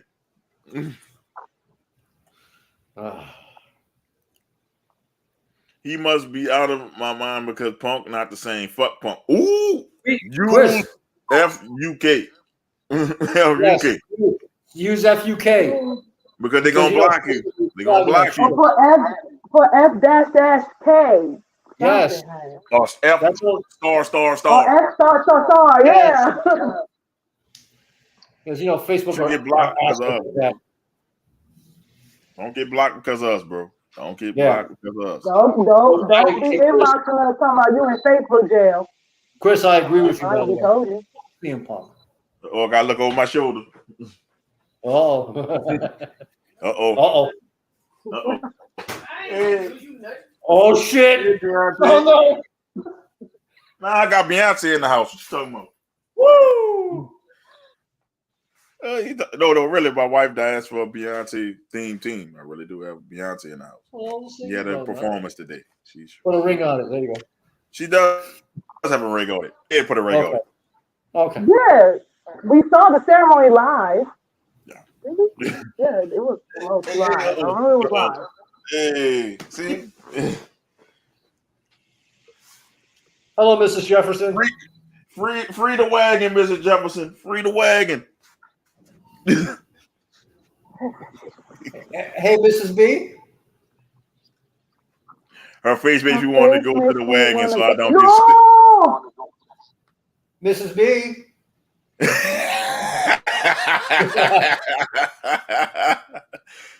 You like that, huh? Y'all like that, huh? Ooh, I can switch. Wow. Gigi would be the shit if she changed her hair color. No, I actually like the hair color. The hair color is fine. It's different. But back to AEW before y'all get me shot. I know her hair used to be black. Before I get shot. It wasn't that though. What was funny was that tag match with Chris Jericho and Jack Hager and Ortiz Santana. All we saw was Eddie Kingston coming down with a smile. I said, "You are so petty, Eddie. You were just chilling and catering, were you? You were chilling and catering, and you just want to come down the match." But I got a question though. Why Jericho and Kingston was fighting like old people, like old boys? Yeah, what was up with the hand way up in the air? They botched that. I was like, why are two of the biggest botches in AEW history? Chris Jericho was a part of it. That was a big botch right there. And the cardboard of doom. I'm just saying. Maybe it's time for Chris to fucking just retire. Listen, when he did that with cardboard doom, and I remember freaking Shotzi did like a fucking meme out of it. He chewed her out, and she was like, "Bruh, it's a joke. It's not that deep." Hey, we survive. We adapt. That's what we do over here, baby. We survive and adapt. What is this, evolution? Yes. Evolution is a mystery. Boy,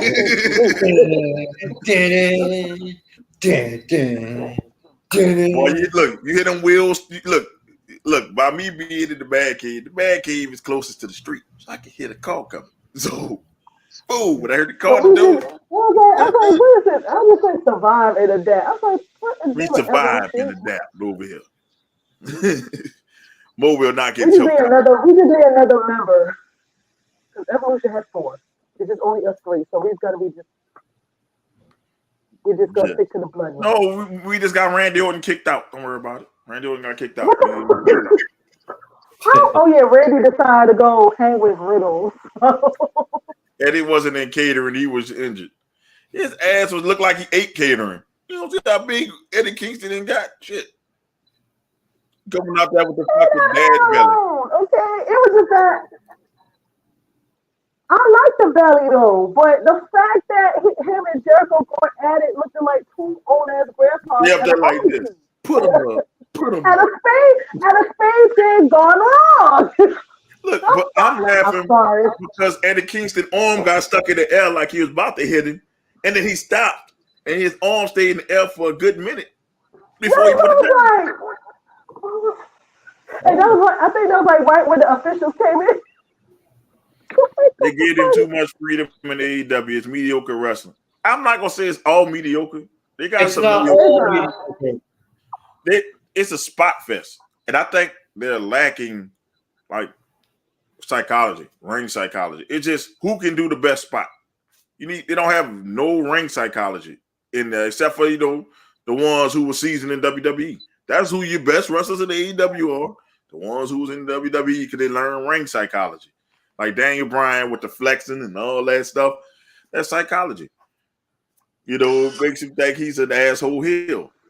These other people is you cheering for the heels because they're doing crazy stuff, and then you're cheering for the faces because they're doing crazy stuff. Who to boo? Who to chill? It's all over the place. There's no faces and heels in AEW. It's just who you Vic. like. Yeah, because you got like. Hey Vic, this one's for you. Leo Rush to MLW. Ooh. What? Oh, that's tight. Okay, sir. Okay. Lucha Outsiders. Leo Rush to MLW. Okay. Mo heard the call and almost stopped Yeah, the only dropping. because the only one I heard was Killer Cross going to MLW. You're I saw body his shaming promo. Eddie. Okay. No, whoa. No, we're not body shaming Eddie because I said I like. Uh-oh.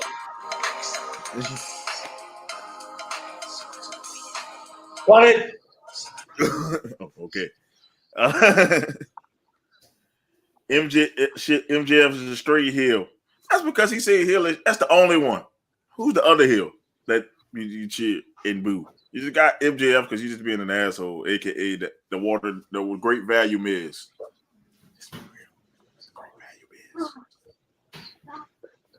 He's great value.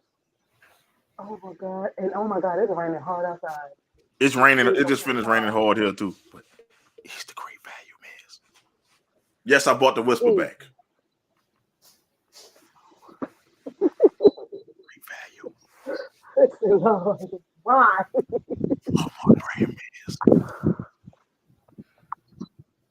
Sorry, blood sugar dropping a little bit. Oh, I get you. We about to roll off in a bit. The sensitivity. I love it, man. Y'all make it fun. But I enjoyed AEW. It was cool. It was cool. I enjoyed it. Wrestling was great, good this week. It was good. It was good this week. NXT and AEW saved the day because Raw and SmackDown, it started off slow and then it ended great. So I was okay. And then somebody leaked a video about this week's SmackDown. If I'd have went to that, I was going to leak everything. So it was glad I didn't go. The contract signing. The whole fucking show. Y'all have been pissed off at me. So y'all to be glad I couldn't. No, but some stuff got leaked out about a new champion, and then they talked about the contract signing. Oh, when she no-sold the damn getting her head against the thing, yeah. Hell yeah, LaLa, we in the same state. We can't see outside. Y'all get that rain we just got. When Najee and Jacoby was on, it was storming like hard. I couldn't see nothing. So y'all get that rain I had about 2 hours ago. Yeah, that's why I was like, I told somebody, I said, look, y'all hear thunder during the podcast. Adam and Adam. Adam and Adam. I can say I'm okay. Predictable that Red Dragon was gonna jump him, but it was a good promo. It was a good promo. Oh, speaking of Red Dragon, the Young Bucks, man. Oh my god. Just let them fight already. It's dry. Let them fight. Oh, you dry in Miami. Shit. It is dry in Miami. Sensitive. Major pain. Rest of his life. It is. So bad. It was a great show. We're approaching 3 hours. It wasn't gonna be this long, except for the interviews made it long. That's okay. We talked about an hour, and the interviews took about 2 hours. So hey, that hurts. And I know he got to go see Miss B, and I got to go touch this Beyonce wagon in here, and LaLa got to go to sleep. I don't know, man. Maybe RJ gonna come over. I don't know. No, I'm not going to sleep. I gotta work in the morning. It's a school night. And then I gotta teach a CPR class. Yes, Mo is a CPR instructor. So you know what? I gotta speak of CPR. I might as well want to renew my CPR. You know, Mo can teach you how to save a life. Like really, no bullshit. I really am a CPR instructor. So, man, shout outs, man. Shout outs. Who's going first? Go ahead, LaLa. Ladies first. Since you got all duded up, go ahead. First off, shout out. I did not get duded up. I just took off my glasses and called my contacts. Oh. I might check it out, Vic. I might go check it out. It's right there at the Alero Center. But if I'm needed with the wife to go walk in the parade that she's in, I gotta go with the wife. So go live. I want to see it. Oh yeah, I'm going live. Go live. I'll send you some on my message. Let me know. Okay, definitely. Go ahead, LaLa. All right. First off, shout out to Najasism and Jacoby for stopping by. 2 for the price of 1. First of all, shout out to Mo and Ishmael. Thank God you're not in Facebook jail. Y'all in Facebook jail or no? No, I'm not in Facebook jail. No, Ishmael. What? Always. Are you in Facebook jail or no? No. Damn. What? I would have took the over under that you was in Facebook jail. No, not at the moment.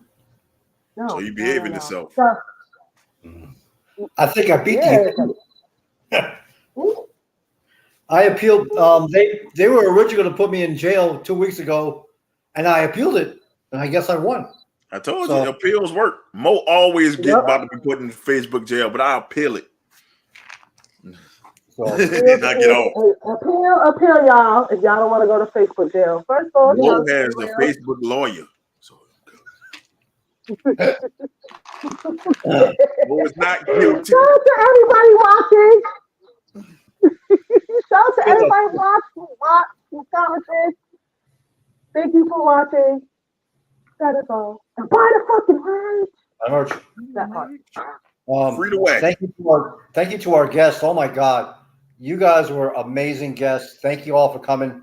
We Talk Wrestling Facebook site.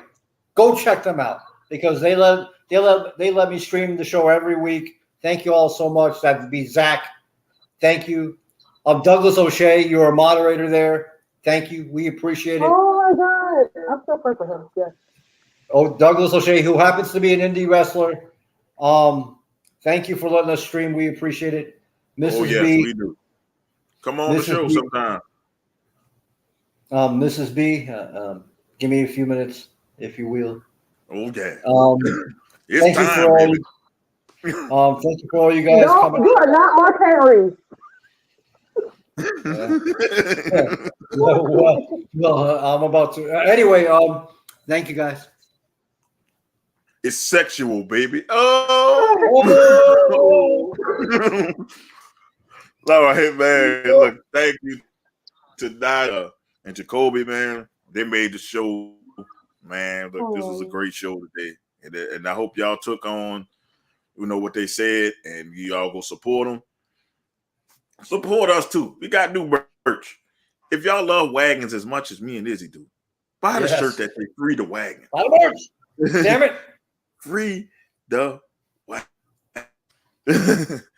Shout out to the wife and the Beagerettes. I just want to shout them out. If you're in New Orleans, hey, they're gonna be in some of the parades. They just do this. She's really that's why you saw her the Beyonce wig. She really is out there dancing. So Mo is about to become Jay-Z in a minute, as you will. So yeah. So I just want to shout them out. I keep looking over my shoulder because she's walking. I don't want to get choked out again. Like I say, buy the merch, man. We got new merch in. I dropped 3 shirts within 3 weeks. So I want to see these numbers moving up. Some people. We giving y'all some good content support. Get better merch. I can get in touch with, do stuff with the buddy to make the podcast better. That's why I got this shirt out. Better equipment. I can get Izzy and LaLa equipment with more people buying. Yeah. Not just us. We need y'all to buy. So, I put out the shirts y'all tell me to, and y'all don't buy them. So now I'm about to start putting out shirts I want to put out. So,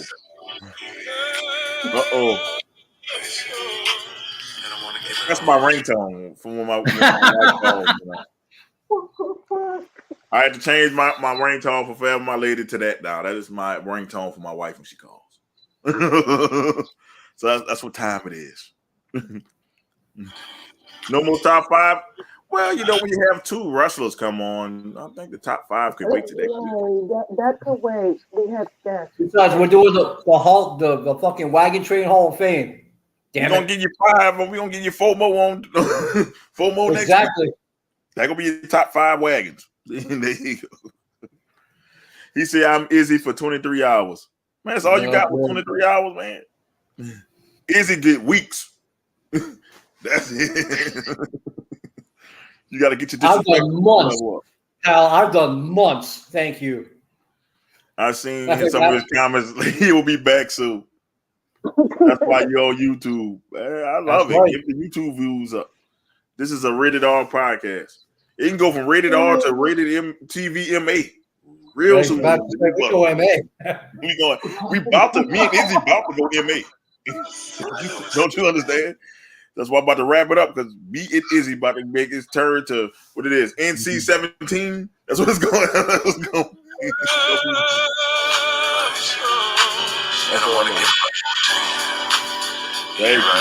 Okay. We will have the show tomorrow. That's the sports show. Jay gonna replace LaLa. We're gonna talk about the Super Bowl. Izzy was right. We're gonna talk about all the different stuff that happened in the league, in the NBA, NFL, and whatever else we dig up. So we will be back tomorrow at 5. Tell a friend and tell a friend. Let's see. We still got a couple more.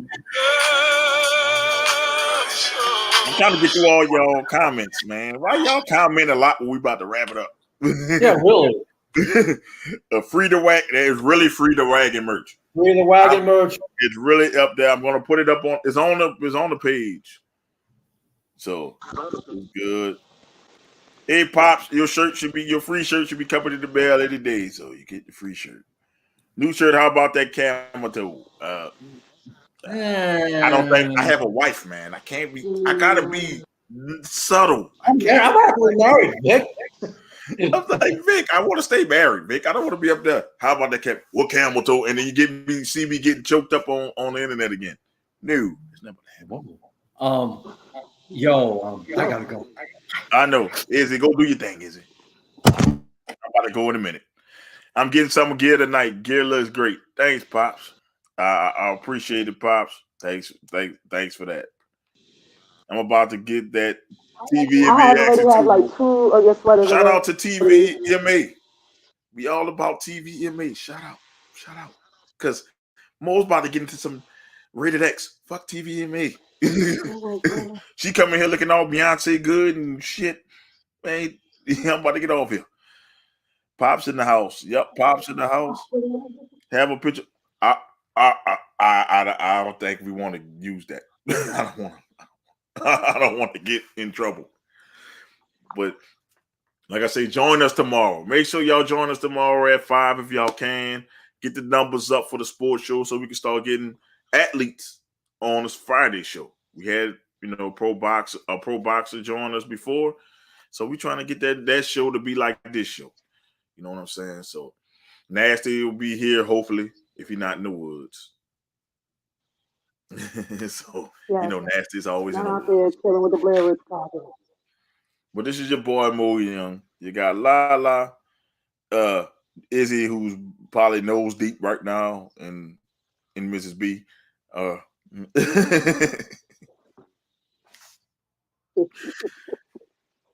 right, last couple. I'm about to pull a Bobby Lashley and LaLa stunt or a fake one. Because everybody knew it was fake, and that was like the worst one. You could have said Edge and Lita. That's live sex celebration. Yeah, join us tomorrow at 5. Pops, I don't know what that is. It's blank. This is your boy Mo Young, LaLa, and for Izzy, don't get none in your beard, Izzy. We'll talk to you. We'll see y'all later tomorrow. Peace. We out. It's okay, LaLa. Bye.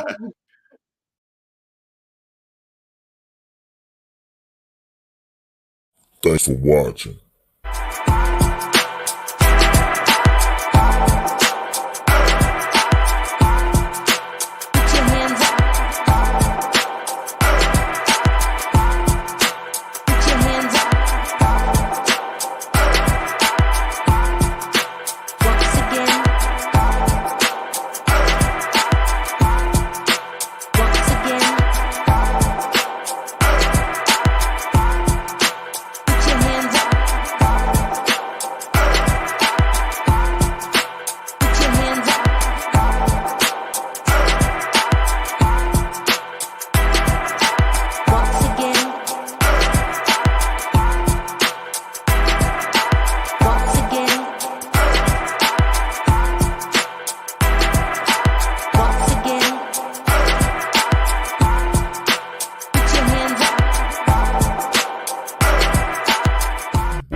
You asked for it, you got it.